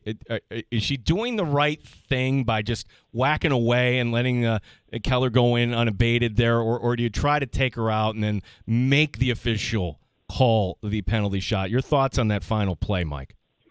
Yeah, that's tough because it's like an instinctual thing, right? Your first thought is probably like, oh, crap, I just got, whoopsie-daisied along the boards here, and now she's on a semi-breakaway, and, yeah, I guess if you mow her down, the worst thing that happens is they get a penalty shot and allows your goalie at least, to be set, ready to go, hear the whistle instead of kind of that short breakaway from the half wall. But what an absolute unbelievable move. I mean, the outlet pass was great too. The heads-up play to get the puck up the ice, and then right onto Keller's tape, and then, right between the legs, backhand, 5-hole. What a big moment for USA Hockey. And I didn't even know that we had won 7 straight games against Canada coming into this. So, I mean, it's just, I think the tables have kind of tilted in U.S. hockey when it comes to who the premier country is, and I think USA has that spot obviously now. Yeah, and right now they are giving the gold medals here out, and it's along with a stuffed animal. I guess that's kind of a thing they're doing in all the sports here for the Olympic ceremonies. I haven't watched this. The first one actually, Olympic medal ceremony I've actually watched is now they're raising the flag for those that care. Switzerland gets the bronze here. It's, of course, Canada getting the silver. I guess Mike Ruotolo, former RIT goaltender. So set us up here for Team USA here, Mike, because every year we go into this saying this is the best team we've had, and this is going to be the year that they actually do this, the first gold medal since 1980. And then you look at Canada, it's like, oh my gosh, yeah, maybe it is in here. What has to happen for the U.S. actually to follow the path here that the women have taken and earn the gold? Well, I mean, I think for them, obviously, first thing of business is Slovakia, right? You can't look past them to Sunday because you just beat Sweden. You might say, oh, Slovakia only has, 4 or 5 NHLers. It should be a cakewalk. We saw what they did to Finland in the opener of the tournament. So first and foremost is to take care of business to them. Now, if you get Canada in the finals, obviously Finland's a tough task. That's a team full of NHLers as well. So no easy walk in the park for Canada. But, I mean, I think the world's expecting a U.S.-Canada showdown. And ultimately it's going to be those top 2 lines, and it's going to come down to those 2 lines, the McDavid line and the McKinnon line against the D-core of the United States. Now, nobody's going to argue with you when you say Canada has the better forwards because that's just a fact of the matter. They do. They're more talented up front. But I really think, I'm a true believer that defense wins championships, and I thought we showed that for the most part in 4 Nations, and we're missing Quinn Hughes in that tournament, which we've seen how big of a difference maker that kid can be because he's unbelievable. So, it's going to come down to the D-core playing simple, not turning pucks over, and really being on the offensive side of the pucks, right? They say this on the broadcast a lot, but make Canada defend, because when they are defending, that means they can't be in the rush on offense where they're great. So that's going to be really the big thing, is below both goal lines, protecting the puck, and then obviously at blue lines turnovers, because if you turn the puck over at the blue line with the speed they have up front, it's see you later. I think preseason polls in college football are nonsense, because everybody's voting on on what happened the previous year, setting us up here for RIT hockey, because they were right at the bottom of the preseason poll, and here are the Tigers in second place of Atlantic hockey, and they're setting themselves up not only for a bye but to get home ice here perhaps in the first round. Mike, are you surprised of the jump you've seen this season here with the RIT hockey program? I don't want to say surprised, but I'm very proud of the job that's been done by not only the guys that came back this year, but the guys that they brought in. And then obviously, I call him Tito, but by Matt Thomas, the new head coach. I think the way they play the game, they've structured it to where they're really tough to play against in the defensive zone. They don't give up a lot of scoring chances. And when they do, my guy Kuba's been back there just unbelievable, been one of the best goalies in college hockey this year. So when you have, they've had a good D-core, which, in my opinion, when I was there last year coaching, we didn't have the best D-core. We struggled a bit. Obviously, we were younger, but we have a strong D-core this year, the Tigers, with Kuba back there. And, they can make a real run at this and get back to the top of the Atlantic hockey, and I'm really excited. And I'll be in the building for senior night tomorrow. Yeah, Bentley will be the opponent, and if Bentley gets 2 points in this, they'll be the regular season champions. Like, okay, whatever, but you don't want that to happen on your home ice. Mike Rotolo here, our guest here for RIT, though. This is different, meaning I don't ever recall a time where there were 10 days off in the month of February. So what side do you come down? And it's like, okay, maybe if you're, got some bumps and bruises, but Mike, if you're winning, I want to get back on the ice right away here. Yeah, I agree, but I'm on the side of the rest is great. I mean, it's like they're going to get a bye in the playoffs, and it's almost like they've had a bye again right now. So, you clinch one of those top 4 seeds, which, unless something drastic happens, they're going to do. So they'll get that first round bye, and they have a bye now. So I think the time is really important this time of year. I mean, everybody's got, things and bruises, and something's hurt and something's bothering you when you get to this point in the season. So I think the time can really help them. And, the way they're coached, by Tito and Insulaco and the rest of the staff and some of the veterans they have, they know how to handle it. And like you mentioned, having that home ice, I mean, they've been one of the best teams in college hockey on home ice this year. So they have a chance, if they can really lock down the 2 seed and over the next 3 games to potentially host the quarterfinal and semifinals, which would be pretty massive. Yeah, speaking of layoffs, and it's not just unique to the Sabres, everybody had a break, but what's unique for the Sabres is like, hey, they're actually relevant this year, Mike, and This has been a lot of fun. And now here comes something that we haven't had before, the Olympic break. And it's the question I'm going to ask you that we really don't know the answer, but what this layoff will do for the Sabres here. I mean, your thoughts on Buffalo, and there's a 25-game stretch run here for them to break this drought here. Yeah, I that's the number one question. I've talked to my dad about this. I said this could be a blessing or a curse. The blessing could be it's a reset. Okay, we got some guys some time off, some rest. Obviously, some of their top guys are still playing currently in the Olympics, but it could also be a momentum killer where they've been so hot lately and have won 22 out of 28 games or whatever the stretch is that they're on. But I'm going to go with they're the real deal. I've watched enough games this year. Full transparency, I've watched more games this year than maybe the last 3 seasons combined just because of the product. And I'm starting to believe that this isn't a team that can just get into the playoffs. I really think this is a team that can win a playoff series or 2 and surprise some people, similar to how Florida did the year prior to them going back-to-back where they made the Cup. I don't know if Buffalo can do that, but I think they can win a series or 2 when they get into the playoffs. Mike, a couple more for you, and I'm going to put them right in your wheelhouse because tomorrow you're going to have Yankee baseball. we get spring training tomorrow, and did this team do enough this past offseason? Grisham taking the accepting the offer. I'm like, I don't know if that limited him or they re-signed Bellinger. You pick up Weathers, a middle reliever. I don't know, not much else there. But in the AL East, is that going to be enough to get the Yankees not just beyond the division, but get them back to the World Series here? it's the model that everybody's going. They're running it back, and I'm kind of on the fence of both sides of this. Now, obviously they fell short, and hitting was really the reason, and pitching as well. I mean, Fried laid an egg and Rodon laid an egg in the postseason. But if you look at the post-deadline Yankees last year, I mean, when you say the term, I guess, running it back, we didn't have half of the guys, when it comes to that were in the lineup down the stretch, and guys like Caballero and McMahon, and defensively having that structure. And you get Garrett Cole back, who obviously is a Cy Young winner. So when he gets back, and now you have Schlittler for a whole season, I think they're a better team than last year.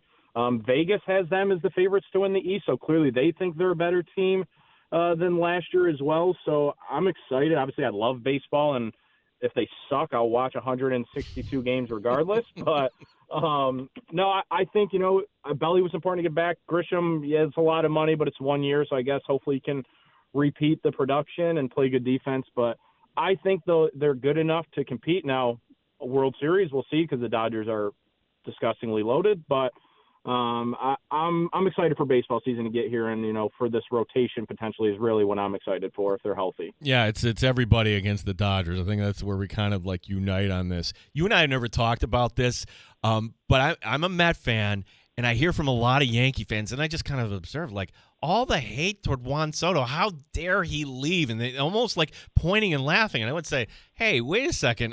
He was actually fourth in the majors last year and wins above replacement. Pretty good player, but Mike, why all the anger toward Juan Soto? Are you one of those guys that want to wave your finger at the former Yankee? No, I mean, obviously the initial was damn, he left. I'm mad at him. But the other side is, if somebody handed you a check and said, here's $800 million, I don't know if I'm really turning it down if it's more than the next person at that level of your career, and he's already won a World Series. So I don't really blame him. And, full transparency, the Mets will always be the little brother of New York. I don't care how big their payroll is. And well, we're out of time here tonight, Mike. Thanks for joining us. It's fun. It's a fun rivalry, and you know what? I always like to point out to people that you don't know your New York baseball history if you're going to dish on the Mets, Mike. So hey, it's fun. It was fun to watch them how they finished last year. I'll just say that. Fair enough, Mike. Last one here, because if you're looking at the Eagles off season, A.J. Brown isn't on this team in 2026, right? If you're going to move him, he's on the team. Oh, he's on the team. Okay, he's on the team. I've been strong on this. I have 3 or 4 buddies who are Eagles diehards as I am. I just think from a talent standpoint, I mean, Howie Roseman, in my opinion, is arguably one of the best GMs in sports. You don't look at a player of his caliber and say, hey, let's get rid of this guy while also taking a $40 million dead cap hit, which I think I listened to a guy, the owner of Spot Track, the website that breaks down contracts, do a breakdown of his contract and saying it would be the 3rd or 4th biggest dead cap hit in the history of the league. So I don't think Howie would ever do that for a player of his talent. And then we've seen some reports the last couple of days that the Eagles don't want to trade him. And Schefter now saying, all these people. I think where the issue is Philadelphia is such a clickbait city. It's a gossip city. The world's always burning there. And, you got Whip, the radio station. They always like to make these claims for stories and what it might be. And I don't buy into it a lot of the times, but I think AJ, I firmly believe, I could be wrong, I think he will be on the team next year. And they said Lane's back today. He said that, Landon Dickerson. So a lot of these reports that we heard that these guys weren't going to be back, they're all coming back, and they were wrong. So I'm going with AJ's back in Midnight Green next year. I got to tell you this story. We haven't talked since the holidays, so it's over the holiday break, and the Eagles win in Buffalo 14-13, right? And my post-game responsibility, I have to go into the Philadelphia locker room. And Mike, I'm telling you, maybe when I was younger it was the case, but now I don't ever get starstruck. But I turned the corner, and I was like, oh, my gosh, there he is. He had his own locker. Big Dom sitting with his own locker and a nameplate, and he's got a stool out in front, and he's got his kind of legs spread with his hands on 2 knees, and his eyes are just kind of looking back, head going back and forth, left to right, making sure there's no problems with these interloping media members coming in, and I want to run up to him. I'm like, hey, you're Big Dom. You are one of the guys of Philadelphia. Yeah, he's a legend in Philadelphia, and it's funny because, like, obviously he's a fan I've known who Big Dom was for a long time, and he's been through a ton of different, we'll call them coaching presidencies in Philadelphia, but he really didn't hit the spotlight until he had that dust up with the Niners and a few years ago. But yeah, Big Dom's a legend in Philadelphia, and I know that guy might run the city more than the mayor if I had to guess. Mike, we got to do this more often. It's a lot of fun catching up with you. Thanks so much, and we'll see you at the Tiger game tomorrow night. Absolutely. Maybe I'll stop up and say hello to everybody. All right, sounds good. Thanks, Mike. Mike Rotolo. All right, Gene. Thank you. Thanks, Mike Rotolo, former RIT goaltender, and Tim. I think he could have his own show. I think he's just like he did a good job. Yeah, he just comes out firing like he has. You gave him a stumper to start, though. Well, that's this is like the Dan Patrick style interviewing. Let me just kind of like, oh, I hadn't thought about that. Okay, I was just I looked up his numbers when you guys were in discussion, and he played a number. He was not in. If he said one name, he would have been forgetting 20. So yeah, I mean, honestly, like that's you probably don't think of it that way when you're in the sport itself. Right. You're focused on the numbers and the lines and everything else. You're not caught up in the individuals and really. Maybe you don't reflect on it all that much. You're kind of looking back. He was the goaltender in the outdoor game. I don't know if we'll ever have it's not called Frontier anymore, but it was called the Frozen Frontier. I don't know if we'll ever have that again because from what I heard, it kind of didn't make money. There's a lot of cost involved in I that. love that, but not cost effective. I love that too. For the Amerks, that was very special. Now, for the Tigers, the following night, it was that they were taking on Niagara, really good crowd, and the snow was coming down to the point where I'm like, this is so much. It's making the ice all kind of choppy. And like every single whistle, you're shoveling snow off the ice. It was pretty wild. So thanks to Mike Rotolo. And you kind of like when your favorite NFL team wins on a Sunday, you kind of have that little extra bounce in your step. So I kind of have it right now with the U.S. women pulling that one out today, Tim. That was fun. That whole hour was awesome. Being nostalgic about winning the Calder Cup in '96, followed right up into the golden goal. Amazing. That was, yes. And, being on, I'm like, I think I remember saying, okay, we can't tell you what's happening, but you might hear some people cheering. And then all of a sudden, like, boom, tying goal, Hillary Knight. Fantastic. What's fantastic? We'd like to reward you if you're listening to the show. This is courtesy of the Bowery Presents. Dierks Bentley is coming to CMAC July 11th. So here on a winter's day, think about a concert you'd like to go to. These tickets actually go on sale tomorrow, 10 a.m., Ticketmaster.com, or you can be caller number 5 right now and win a pair of tickets to Dierks Bentley at CMAC. Caller number 5 right now at 866-4FAN, 585-866-4326. Pair of tickets to see Dierks Bentley at CMAC on July 11th. Good luck from your friends here at the Fan Rochester.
Rochester, the sports leader, 95.7 FM and AM 950. The Fan, Rochester, an Odyssey sports station.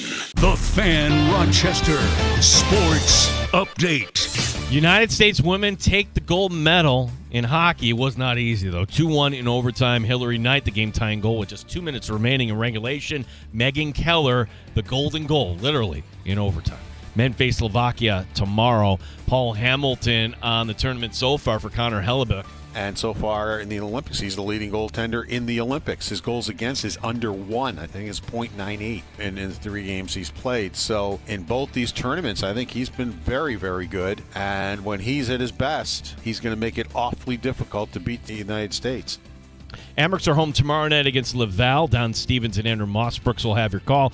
10 games tonight in the NBA. The Knicks on the hardwood. They take on Detroit. Gene Battaglia, the sports leader. 95.7 FM and AM 950, The Fan, Rochester.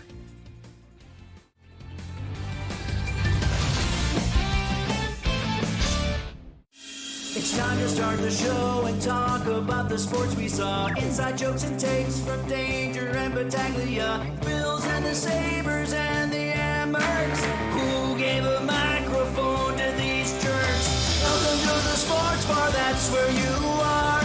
Welcome to the sports bar, that's where you are. Welcome to the sports bar, that's where you are. With Danger and Battaglia. Yeah, we are... not quite at the weekend, but sometimes Thursday on the drive home feels that way as we welcome you. Executive producer night, big date night tonight. It's late Valentine's at one of our sponsors, Nice. Salinas. So Nice I'm going to be chowing down. So I look out tonight. Our phone number 866-4FAN 866-4326. Let me say again at the top, and again, this is not radio. It's a cheesy radio promotion or anything like that. This is a legit thing that Danger and I are going to tell you tomorrow on the show. It's going to be at 3 o'clock, and I'm just letting you know that we're going to do this on the air at 3 tomorrow. We're not going to put this out there in advance on social media. It has to do with the show, and it has to do with the station overall. So that is going to be coming up at 3 o'clock tomorrow. Some people are reaching out to me, and I just have to be a good employee. I can't tell you beforehand, but what I can promise you is that if we didn't tell you this, you'd be like, what the hell? So basically, you can read between the lines on that. Fun show we've had today as we talked earlier in the 3 o'clock hour coming on in. This is pretty wild. It comes in a case, and it comes literally with white gloves. And the American Hockey League dictates that whoever touches the Calder Cup must use the white gloves. So Warren Kozel from the Amex had the white gloves. We put the Calder Cup on display. The Calder Cup is going to be available for you to take a picture with coming up Friday as it's a celebration. 30 years. My goodness, 1996. Yes, that was the team with Shields and Ward and, Holzinger. Jody Gage at the end. Gage, Ward, and Wayne Primo will be signing autographs. Steve Melanson, by the way, just going into the Amherst Hall of Fame. He delivered a big hit on Richard Zednick that just had the building kind of erupted. And sometimes it doesn't have to be a goal. It's just going to be a big hit that set the tone in that game for Portland. You were in the building that night. I was, yeah. I was in the building that night. Momentum not quantifiable. That changed momentum. Yeah, that was right. And that was a game. And I what I will also remember is the final minute, and there's just I have chills thinking about it again right now. Everybody with the pom-poms chanting, "We want the cup. We want the cup." And the idea that the cup wasn't won on home ice in 87. It was won in Sherbrooke. It wasn't won on home ice in 83. That was won in Maine. You won it on home ice. And I just hope that we get to have that feeling again. Don Stevens was around for 96. He was around in 87, 87 being his first season, this being the 40th season. And to hear Don kind of tell stories. I never heard that story he told before about Tortorella. So that's incredible. This story, like honestly, like somebody should just do Don Stevens Stories, the podcast, right? So travel in the American Hockey League kind of sucks. It really does, because you're going by bus. Time of year, it's cold, and sometimes things happen on the road, right? And I forgot that this was an AHL market. Cornwall. Yeah, the Garth Snow, I remember. The Cornwall Aces, right? So this is that year where the Amerks win the Calder Cup, and it's a Saturday night in Cornwall. Now, did the Amerks win the game or not? We don't know. Don couldn't remember. But he remembers what happens next. So they cross the border, and you're coming back this direction. You're going down 81, but they're not quite at the Syracuse exit. They're like still some time away from that. And bus breaks down, and it's leaking oil all over the place, and there's no help, and it's 3 a.m. Oh my gosh, you're on the side of the road. Bad time to have a bad time. Yeah, like what it's not like you're calling up some replacement bus on, you can't even say Saturday night. Sunday morning, 3 a.m. The team is playing a Sunday game in Rochester. Like, what do you do? And the head coach is John Tortorella. So get Weisbeck as the trainer. Tort's like, give me that. And he cracks out. Apparently there's an AHL contact book, and Torts wants action. Now, like, that's like shocking. He calls the home of the owner of the Syracuse Crunch, Howard Baldwin, and says, you got to get us a bus. This is 3 a.m. Wakes him up. He's like, why do I have to get you a bus? Like, that, that's not my team. I don't care. It would be like, well, I'm on Long Island right now. This is where I live. I don't live in Syracuse. And I can't get anybody up. Thank you very much. And they're like, Don, what ended up happening? I don't know who ended up calling and getting a bus, but it was 7 a.m. And then the Amerks have to play the next day. And Don couldn't remember if the Amerks won or lost. I'm going to fill in the blanks. I'm thinking they lost the next day. I would love to hear from that roster. Like, that's got to be a memory that you don't forget. Like, hanging out with your boys at 7 a.m. Tired as hell, I'm sure, after just playing a game. But having that 4-hour window of, like, oh, are we even going to get home? How are we going to do this? We have to play a professional hockey game in like 11 hours. Yeah, and if you think about, like, we all have our bad travel stories, right? Seems like on Twitter, like, people, want to bark at airlines and everything else. Mm-hmm. The travel industry isn't great right now when it comes to getting you A to B. Like, you would think we could do it a little bit better. We all have our travel nightmare stories. That's a tough one to top. Coming back from Cornwall, 3 a.m, side of the road, winter. 25 kids in their early 20s. Yeah. And a grumpy Torts. Torts the way you think he is. See, but maybe there's like a teddy bear side to him, but man, he's just really, really wound tight. The beers were flowing that afternoon, or that morning, I would say. You got to kill time on that bus. With Torts as the head coach? Absolutely freaking not. I don't know him personally. No way. Are you kidding me? You would be doing that. Anybody would be doing that. Players might be concocting.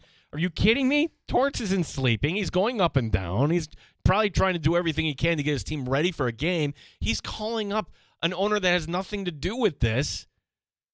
It's a great story, Don. I'd never heard that one. 866-4FAN, 866-4326. 3-on-3 overtime hockey is brutal. Get rid of it. Yes, the United States won, courtesy of 3-on-3, and it's Megan Keller, a fantastic deke, the Canadian defensewoman. Oh, she will never let that one down. And then you get caught in between. You're trying to make the play to defend it, but you don't want to take a penalty so egregious it's going to result in a penalty shot. Well, if she could have that one back, I think she would be taking out Megan. She puts it by the Canadian goaltender, but they only get there because Hillary Knight with the deflection with 2 minutes to go. And what was really cool about that at the time, we were all kind of just watching together, and we can't give you the play-by-play, but if you hear people shouting in the background, you know something happened really good. So it was a lot of fun here earlier in the sports bar today, but I would like to know, as the Olympic Committee, why is the need for the 3-on-3? And then if the unthinkable happens, Tim, meaning, my gosh, in the 3-on-3, you actually are still scoreless after 20 minutes, we're going to get to a shootout. Keep that in the back of your mind when we get to the final for the men on Sunday afternoon, because I think there is great potential, unbelievable potential for the sport of hockey this Sunday. You are center stage. I don't know what's on in the NBA. I don't know what is happening in college basketball. The floor is yours. and not for anything else in the Olympics, takes a back seat. And if it ends up main being, event, yeah. Yeah, if it ends up being U.S.-Canada, I'm hoping that this is a game we will be talking about for a long, long time. But then I'm fearful that it'll come down to the gimmick. And you could be upset about me saying this. The shootout is a gimmick. Skills contest. It is. It only came back around because the NHL was coming off a lockout. And people didn't like ties, and let's try to juice up the product a little bit more. That's how, and it's stuck since then. And in the regular season, fine. Now for the Amerks, not fine. They're 0 for 14 so far. It's unbelievable when they're taking a shootout, opportunity. 0 for 14. That's not good. Mike Leone will join us on Tuesday. We'll have to ask him about that. Like, more drills. What are we doing? The Amerks get the 1 point last night. I'm fine with that in the regular season. But the NHL is not going to a 3-on-3 in the postseason. They're certainly not going to a shootout. So why would, on the world stage, in the best hockey game, would you do this today? Now, Don brought up a point. I don't know what was exactly on this, but he's like, Gene, the rules going into the game. Okay, that's fair. Like, Canada can't bitch about the 3-on-3. Get the thing done in regulation. If you don't, well, then you're leaving it to chance. I just think the product would be way, way better. And if we were going into double overtime right now, say theoretically, and I'm happy it worked out for the United States and Canada from the U.S. standpoint, we wouldn't be complaining. Do you really think NBC would be upset? Do you think your TV partners would be upset? Now, you brought up this point, like on the men's side, could the NHL, could this just be a Gary Bettman, we want our players healthy, we don't want them taxed, because when you play overtime games, it leads to more injury risks. I'm Roz for Monsters, Inc. Tim, I have bad impressions. I'm full of them. Nailing it. Yeah. Well, in that regard, 3-on-3 takes 2 off the ice, and you're kind of expediting the process to make sure it gets done. But I personally don't like it, but it has to be an NHL mandate, right? Why would they put the greatest game on earth and try to end it as fast as possible? The highest stakes too. The world, the Olympics, the best in the world all at the same time, playing for literal gold medals. And it's like, all right, get out there, get it over with. A shootout, if it's a shootout, I want it to be every single skater an absolute marathon. If you do a 20-minute stalemate OT, make everybody do the shootout too, not a 1-for-1 or a 3-on-3. No, that would glaze me over. I just get rid of it altogether. Well, I don't think there's. If we're gonna do it, make it intolerable. Honestly, I don't think there's any solution to this. The bottom line is, I would think that if you had, McKinnon and some sort of combination, for Team Canada, if it got to that point on Sunday, that they'd figure out a way to get it done there in overtime before it went to a shootout. But fantastic for the U.S. women, and I would just say this: the U.S. women only gave up 1 goal altogether at this point. We're just throttling everybody. And they beat Canada earlier in this tournament by a 5-0 score. How was it only 1-0 with 2 minutes to go? Okay, I'll give you a word. Hockey. That's the sport. It is. It's like a Game 7. It is a Game 7. This should have been expected. And for the United States tomorrow, probably we're late in the third around this time tomorrow. It's a 3:10 face-off tomorrow Eastern time, U.S. and Slovakia. And Slovakia, I think they have only 4 NHL players on their roster. They're all really good, though. But they are. But even still, though, the temptation is, we got by Sweden. And Sweden was only the 10th seed here because, they didn't have their act together. That was a very dangerous opponent there in the quarterfinal. And you could make the argument that's a tougher opponent than Slovakia. Well, if you fall into that trap of the United States, then that would not be good. So we could certainly talk about the Olympics at 866-4FAN, 866-4326. $100,000 reward leading to information for the arrest of the individual, parentheses, S individuals, who graffitied New Highmark Stadium. More details coming out today, and this reward is being put up by the contractor. Good reason. You want to know who did this. You want to know how it happened. Speculation that it was an inside job, but then we hear today that, wait a second, it wasn't just one place where there was something that, look, if we saw this, nobody's saying hate crime on this, But if it's legitimately something anti-LGBTQ, well, that would be the no. Yeah, it's a derogatory becomes hate crime based on that. Well, right. So that'll be kind of like this story has legs, meaning, okay, once they find the person, are they getting charged with a hate crime, or is it going to be, or are they just getting charged with vandalism and we be done with it, or are we going to debate, all right, to what level do we put this out there because it's an NFL stadium, but because there's so many eyes on this, and it depends on, if you want to make an example, but I guess by definition, if you're spray painting something hateful, I would think that would be considered a hate crime. We haven't gotten to that because we don't know who did it. So that's part of this. And the contractor putting up the reward. Contractor also saying, yeah, we're going to put more cameras up in the stadium. Wow. Coming up with plan A when it's plan C. Novel idea. Boy. Think of every, dopey security guard. Like Paul Blart. Yes. Mall cop. Like everything. Like square badge is what we used to call them. Hey, square badge. Square badge. Pay attention. Somebody is, getting into the stadium that shouldn't be. Well, they're putting up cameras now. What an idea. Which leads me to think, oh my gosh, you're kidding me. In a stadium that we're told is 80% done, they didn't have any security cameras up. Not one. It's a good time to put them up. The tail end. Well. Because, I would have thought if there was, that we would gotten to the point where let's put out the footage. And I love this. My algorithm knows on social media I love this because the good folks at the Monroe County Sheriff, when they need a little bit of help, they say, hey, this person in Parrington went into the Wegmans. Can you identify him? And then all of a sudden people are like, man, I always think about that. How can you be so dumb? It's you, right? Maybe, who am I to say whatever stage of life you are in, you're allegedly committing a crime. The point is there's cameras everywhere, except for the new stadium here. So $100,000, that's the reward. We're starting back up. And, but at least the Bills are still in Western New York, not moving to a different state. This story, I think, is BS.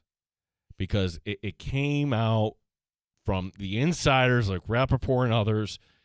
The story is out of the Indiana Senate where they've approved funding for a potential Bears stadium. This wouldn't be Gary, Indiana. It'd be south in Indiana, kind of cutting across there. What is that? Wood Lake, Swan Lake, whatever it is. It's some fancy. Somewhere over there. Somewhere over there with nothing really around. And if the Bears want their stadium, well, maybe they'll have the money there. I just point back to the state of Connecticut where, hey, we are going to be the home of the New England Patriots. That would be kind of like Rochester getting an NFL team. And it was one of those, okay, and not really sure. But you have to go back in time, Tim, because Foxborough Stadium was an absolute dump. And the franchise, until Robert Kraft kind of took over, just embarrassing. Bottom of the league. Always could make fun of the Patriots. It was like, okay, the Patriots are coming in. And yes, they popped with Tony East in the 1 year. And Steve Grogan would always gut it out for you. But they never could find a home in Boston. That's why they were no longer the Boston Patriots. Not in my lifetime. They were starting on the AFL.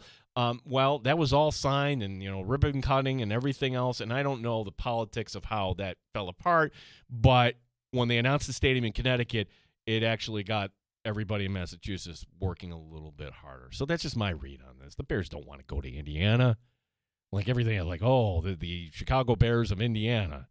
It would be embarrassing for the NFL if they took one of their premier franchises and moved them out to the boonies. And that's really what it would be. Would they change their name, though? I don't think anything changes within the franchise other than the location of the stadium. I think that it's improbable. It's unlikely to happen, but I wouldn't be stunned if it actually happened. This isn't the Jets and Giants going to New Jersey. To me, right across the river. But to some people, hey, there's only one team in New York State. And, okay, that is true, but to me, it almost feels like, okay, don't call Victor or Canandaigua were part of the Rochester market. It's like it's just right over the county border. I mean, it's you go to the mall there. Like it's to me, like that doesn't. It's totally in the market there. This doesn't feel like in the market wherever. This just feels like okay, or maybe it is. That is about the same distance in the move from, like, if we relocated our studios from here to Eastview Mall, that's about 25 minutes. That is the change, but I suppose in theory that is the market difference. Where is that border? Where is that line? I don't know anything about Illinois or Indiana geography other than they both start with I and they're somewhere farther away than New York State. Yeah. But I just wouldn't be stunned because it's happening elsewhere within the league. You've got the Niners doing it. The Chiefs are kind of doing it. The Browns are doing it. No, the Bills technically already. This is not different. No. See, like the Chiefs, that is actually like, and now like until you actually go somewhere, like okay, like the Odyssey Studios are in Kansas Speedway. It's like where Arrowhead is. Okay, Arrowhead's a little closer to downtown Kansas City than when they're going to put it out in Kansas, but that's not agreed. This is way out of the market. I just think also building domes right now. Okay, you're not unique. You're not special. You're not getting a Super Bowl once in every 10 years. This is not happening. Maybe they give Cleveland one. Maybe they give Chicago a couple. Giving Cleveland a Super Bowl would be nice because the team itself won't do it. No. That punchline just kind of wrote itself there, Tim. Thank you. Good for you on that. Your calls at 866-4FAN, 866-4326. We've got shots coming up. As we got some hot uniform talk here in the sports bar, Tim. I'm going to save that. I like that. Well, the story yesterday, and I thought it was baseball people take their uniforms very, very seriously. And the arc yesterday with the Boston Red Sox, where the first photos come out, and the D and the S are literally on the piping. They meant well. It's like, no. And so the Red Sox put out a statement at first blasting Fanatics, saying, change this. And then somebody got to them, and they said, we're going to work with our partners, and they're going to make sure that this is fixed in time for opening day. But it's the quality control sometimes in baseball just is not there. Well, this isn't a story like that. This is the story that if you're a fan of this team, I think these new uniforms are actually kind of fire. I think they you haven't seen this. You don't know what I'm talking about. No. Okay, I'll explain it to you. It's not a team you would ever cheer for, but I think they're going to print better on TV here with these new unis.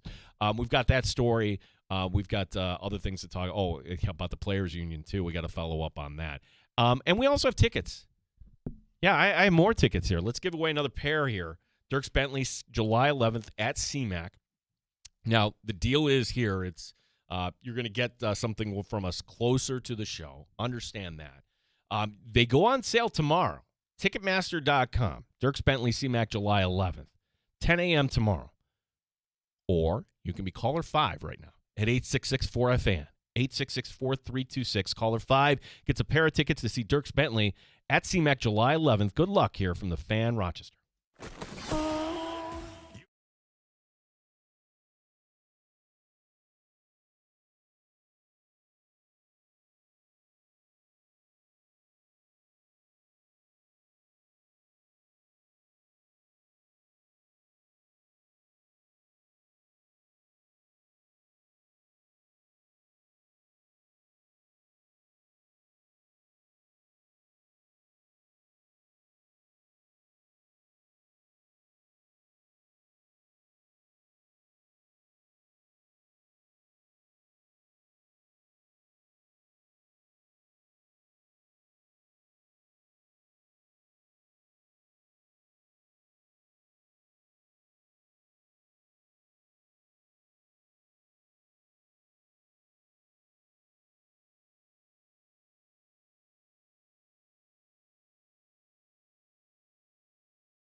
Sports update. Wow, what a game today. United States women winning the gold 2-1 in overtime over Team Canada. Hillary Knight, game-tying goal with just over 2 minutes remaining in regulation.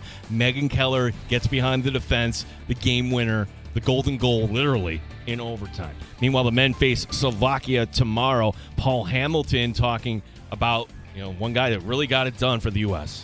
Yeah, he is a treat to watch. He almost scored before that. He was mad at himself. I watched his interview afterwards that he didn't score there, where he cut to the middle and wound up on a backhand. And he says, yeah, I kind of pride myself on being a little bit mobile. And he goes, that was a bad one. So he was glad he got another opportunity. Yeah, talking about Quinn Hughes. Amerks are back home tomorrow night against Laval. Don Stevens, Andrew Mossbrooks will have your call. Gene Battaglia, the sports leader, 95.7 FM and AM 950, The Fan, Rochester. Got a smart speaker at home? Listen to the sports leader, The Fan Rochester at home, by asking it to play 95.7 The Fan. A lot of comments in the YouTube section, and thank you for everybody who's watching. And normally I would kind of respond to this, and it's all kind of like based on the teaser. And again, I hate to kind of do it this way, but we're not doing it. We're not doing you a service. We didn't let you know what was going on here. So 3 o'clock tomorrow, announcement from Danger and myself here about the Fan Rochester. So that's going to be coming up tomorrow. We've got shots in the sports bar. And we've got time for last call. We'll actually do last call today. 866-4FAN. 866-4326 is our number to call. The United States favored by 2.5 goals in tomorrow's semi against Slovakia. Minus 750 on the money line. There are only 3 players I counted, current players in the NHL in the Slovakia roster, Tim. I might be wrong, but even still, the money line seems to be inflated. And here's my theory on this. Who wants to bet it against their own country, right? Where's the money coming from? I would think the majority would be U.S., not Slovakia. And it's like betting against Tiger to miss the cut. Nobody wants to see that. So take it. I think it's going to be close tomorrow and uncomfortable, but that's why we love the sport. 3:10 Eastern tomorrow. Before that, the other semi has Canada and Finland. These hockey games have been absolutely unbelievable so far. USA, at the odds that they have, it seems like a safe bet. It should be a safe bet, but it's hockey, man. Canada was minus 1,100 yesterday, and they should have lost, but they almost lost. Yeah. It's going to be – the hockey's awesome, and we get to watch it at its peak right now. The new uniforms that I tease, now, they're not going to be the full-time, but it's a team that really hasn't gone to the alternate location. Let's see. Did you look this up, Tim? No, I haven't. Okay, I'm gonna see. Okay, so it's a team that – very traditional, and the traditional home uniforms stay. It'll be a road alternate and a new home alternate that they're rolling out. And I think I would also say it's kind of fair to say that this team rarely gets kind of a brush up here. Any guesses? Yankees is the first that comes to mind, but I don't think they would ever do anything like that. American League. Royals? Nope. Now, the Royals brought out the powder blue, and they brought out the fountain ones, the alternate.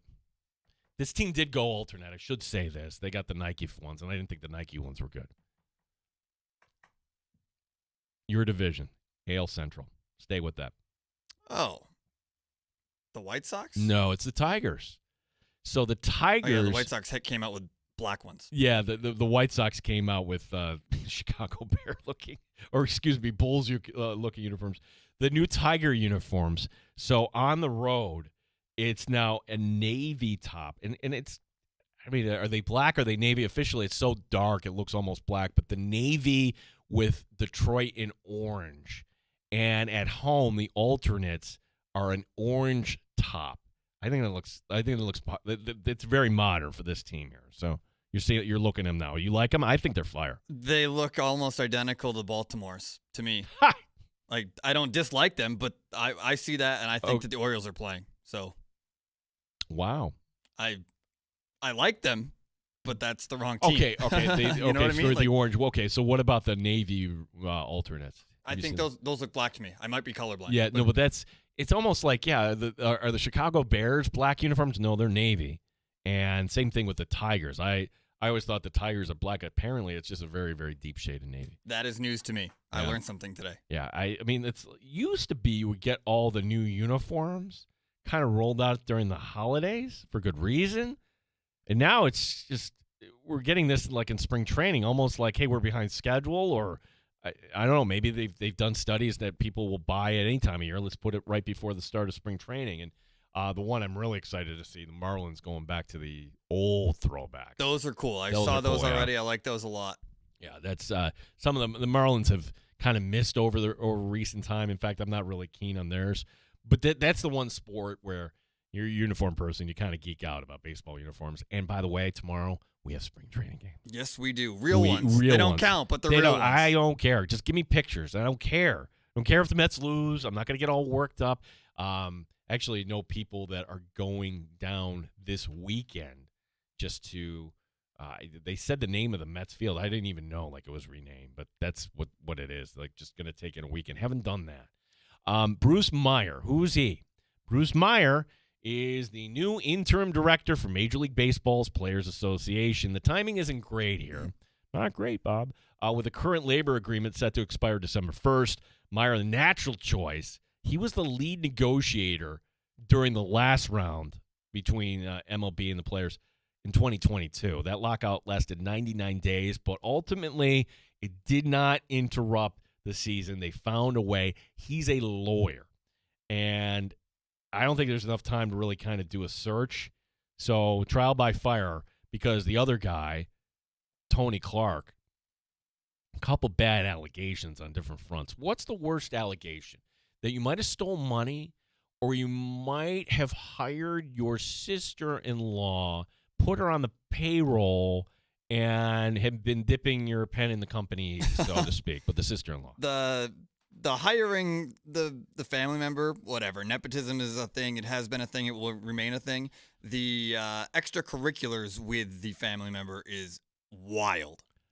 You know how I love sports trivia, right, Tim? Yeah. This is always one that I'll break out like every so often, and it'll take like every 5 years because what you say, Dick. Who is the well-known former NHL goaltender who left his wife for his sister-in-law? I used to know the answer to this, but I've forgotten, and I don't want to disparage somebody wrong. Right. Right, because people don't listen. Right.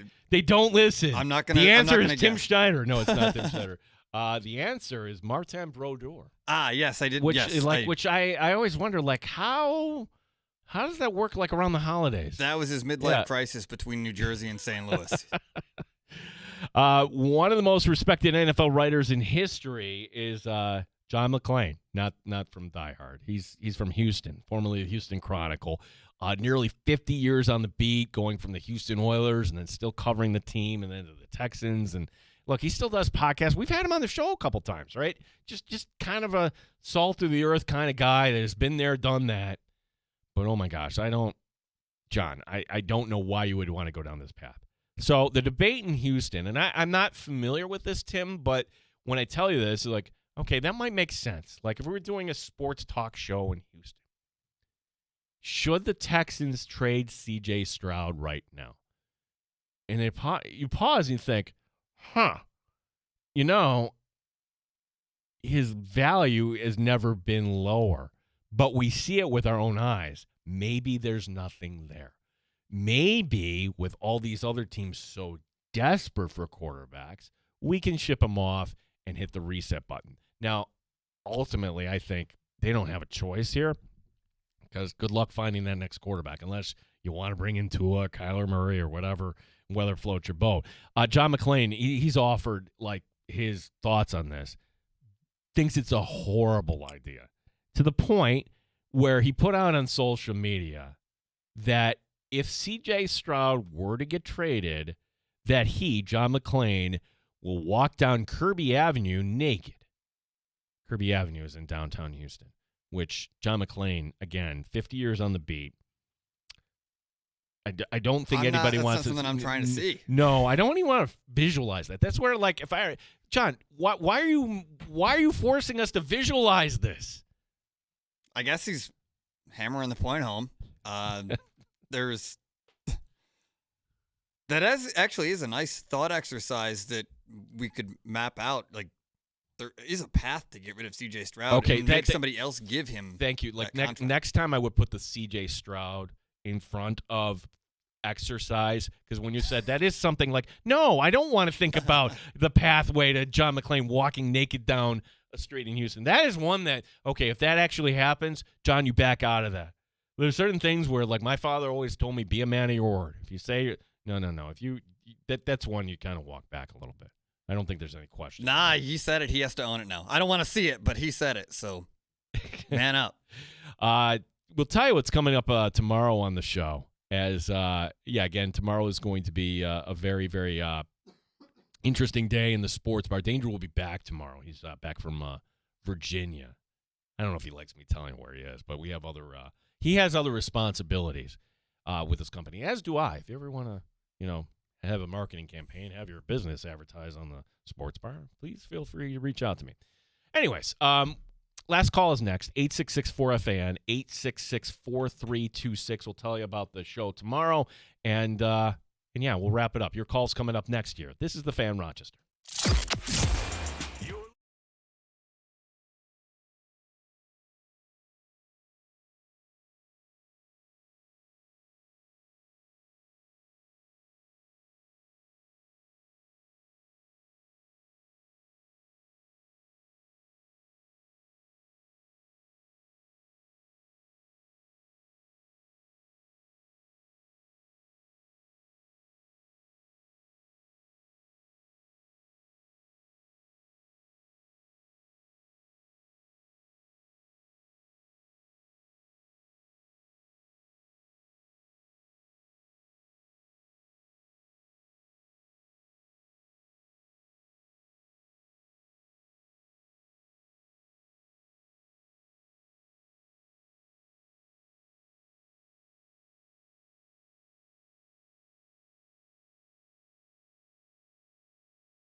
Danger and Battaglia on the Sports Leader, 95.7 FM and AM 950 The Fan, Rochester.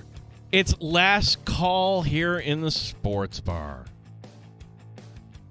866-432-6585, 866-4FAN. Invite your thoughts as this is the one time where, if you call earlier, we're going to make sure you're on topic. You can pick the topic. You can steer the ship wherever you want. Give us a call. Love talking to you. Mike and Soda Spade leading us off. I know. I have a feeling I know what Mike wants to talk about. Proud member of the BK community. Mike, what's up, buddy? Hey, Gene. Hey, Tim. How you doing? This is an incredible day for Bishop Kearney, man. We are so excited and happy. Have you seen the awards yet, Gene? Caroline Harvey from Bishop Kearney was the MVP of the tournament, and her and Layla Edwards both made the all-tournament team. That is it's unbelievable. I mean, it's just and now, like, you think about this 20 kind of girls on the roster, Gene, and we've got quarter of the team. 5 girls. It's fantastic. How cool is that? Yeah. And Gene, you and Danger were ahead of everybody else because I still get people asking me, well, what's going on at Kearney? Your broadcast partner did a whole 20 minutes about how he had no idea what was going on over there. And your broadcast partner on the RIT games. I thought you were talking about Danger, and then no, you and Danger, Gene, were ahead of the curve. We were you knew what was going on. Well, heck, you had to go back to flag football. I did the one I saw you out there. Like, what? I can't remember her name, but she's really good too. Like, oh gosh, what was her name? Nella's been in the Olympics. She's the best player in Slovakia, but they didn't qualify. Okay, that's how that went. Well, I mean. What a game today, though. She's still at Kearney, so yeah. It's just amazing that 5 girls that have been there, and I mean, they're not just, you know this, but other people, they're not just athletes. These are the most incredible student athletes I've been around. I had a long career teaching and coaching in Fairport. Incredible people that I taught and coached in Fairport. And these girls are just amazing. They make me happy to get up and go to work every day. Well, I'm grateful that Kearney is providing us with this, and that you're still that the Kearney's still here, basically too. After seeing what happened at Mooney and some other places too, but it's great to have Kearney part of the community here. Mike, keep up the great work. Sure is. Yeah, and it'll be fun. What kind of celebration for everybody coming back? There should be something, right? For Haley Wynn, like what do we do as a community? Who's taking the lead on that? It'll be Haley Wynn because she's local and Kearney, but a quarter of the roster, man. Yeah, no, that's an international powerhouse of a high school program, or a prep program. Thank you, Mr. Gallisano, and others. Whatever it takes. Brian Hill's now helping to develop the men's side there too. You're going to be in good hands for a while there at Bishop Kearney. 866-4FAN, 866-4326. John in Rochester. Hey, John. Hey, guys. That was great about the women's hockey team. It took me by surprise. I was listening to you guys as the game was going on. But I got to tell you, I'm kind of ticked off. I'm still ticked off the way they let Jim Boeheim go. Watching that Duke game the other night really put it bluntly, Adrian Autry, I think, has got to go. This team, he's not firing up the team like Boeheim did. And the way they let Boeheim go, I guess he had a year to go on his contract. And instead of letting him play it out, they basically fired him. It ticks me off. The one thing I got to say, though, the team is pretty young. They got a lot of freshmen and sophomores, so I'm hoping this is going to generate a good team in the next couple of years. Do you think Autry's in danger of getting fired? Oh, I think he should be. Maybe they put it up at halftime. Like if you're losing by 15 to North Carolina, Adrian Autry has been fired, and that would appease everybody at the Dome this Saturday, John. And this is not a troll take. Let me try this on because I don't know if you caught this yesterday, and I put it on social media, and I got ratioed for it, and that's okay. But you have a problem here with Syracuse, meaning John Wildhack is retiring. But then Adrian Autry, if you're going to make a move, well, then John Wildak gets to pick the next head coach, and that doesn't seem right because he's going to be exiting stage right. So how does that all kind of work? And I suppose it wouldn't be the best setup. How about this? Because you want the new AD to hire the new basketball coach, but you can't do that right now. So what about, and bringing it back around, he's 81. Could you convince Jim Boeheim for just a 1-year interim run at Syracuse and see what the Orange could do next season, John? Oh, I would love it. I've been a Boeheim fan for a long, long time, and he really got screwed a couple of years ago. But and the other issue, what about his 100 victories they took away? Come on, we got to get that back. John, yeah, thank you for the call, and always good to catch up with John. 866-4FAN. Took away. Yeah. Funny how we can manipulate words and actions. Well, some kids are getting paid at the local YMCA. Just ahead of their time, I guess. Like, yeah, like, it is crazy how it all works out. You know, I mean, I would think that, the Bernie Fine stuff it was really, really weird. And maybe weird isn't the right word. Because I really Criminal. Like that could be allegedly. I don't know, but that all happened under your watch there. So, thank you, John, for the call. Tomorrow on the show, we will, we're going to talk more hockey. If we are going to be right in the middle of the U.S. and Slovakia, 3:10 tomorrow. And again, we will be talking to Dennis Bernstein, the fourth period. It has been a while since we talked to Dennis, but good friend of the show, does a lot with NHL radio on Sirius XM, and has his Knights of the Round Table, Kings of the Round Table, I should say, LA Kings podcast. He's based out of LA. Every time Dennis has joined us over the years, he always signs off saying, "God bless Sabre fans." Here we are. Times are changing. Times are changing. Hopefully. And so this is somebody like nationally, because I don't know. Like, Dennis is a good friend, and he's not going to placate us.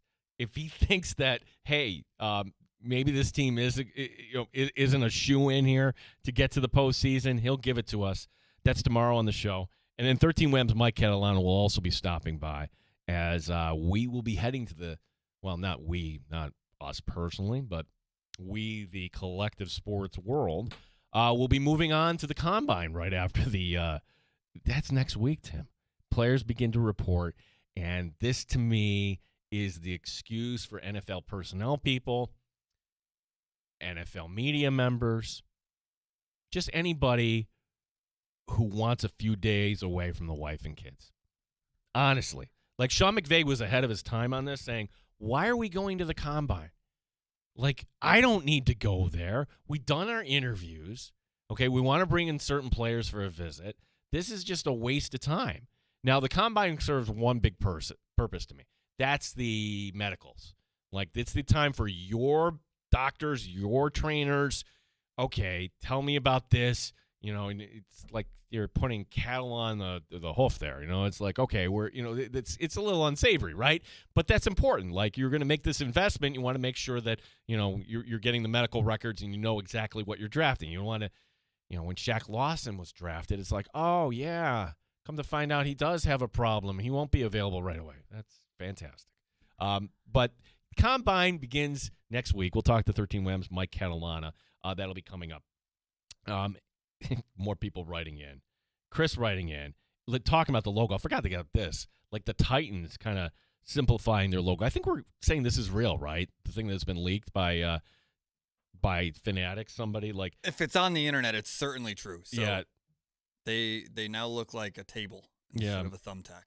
Our buddy Greg writing in to me and you. I was at work watching you on YouTube, not doing play-by-play. We definitely didn't do any play-by-play. Then excitement at the end. Loved it. Well, I'm giving you hey, we're tied at 1, and if you hear cheering in the background, I can't do anything about that. And then all of a sudden, it was really cool at the time because we had Warren Kozel, Don Stevens in studio, and Dan DeLorean. It's a big day when Dan DeLorean stays past the shift. That's right. Yeah, that was it. So thank you to those guys, and thanks for Don and Warren again. They came in today. If you missed the pictures, I put it up on Facebook. The picture of the Calder Cup making its arrival here to the Fan Rochester studios. That was a lot of fun. And you can go see the Calder Cup tomorrow night, take a picture with it. The gates will open at 5:30 tomorrow. I highly suggest that. That's, can't say once in a lifetime, but very rare where you can get that close up. In celebration of the 96 reunion tomorrow night, so to speak. You almost touched it today. There's photographic proof. Yeah, I didn't pick it up, though. Nothing more than I would love for them to win it and then to bring it back and then to pick it up and go, ah! That would be fun. Yeah, that would be fun. I've heard people did that in 96. I myself did not. Tonight, here on the Sports Bar, Ben MGM will be coming up. Tim Schneider will be back, I don't know when. So thank you for filling in this week. You got it. Whenever you ask me to, maybe. Well, maybe.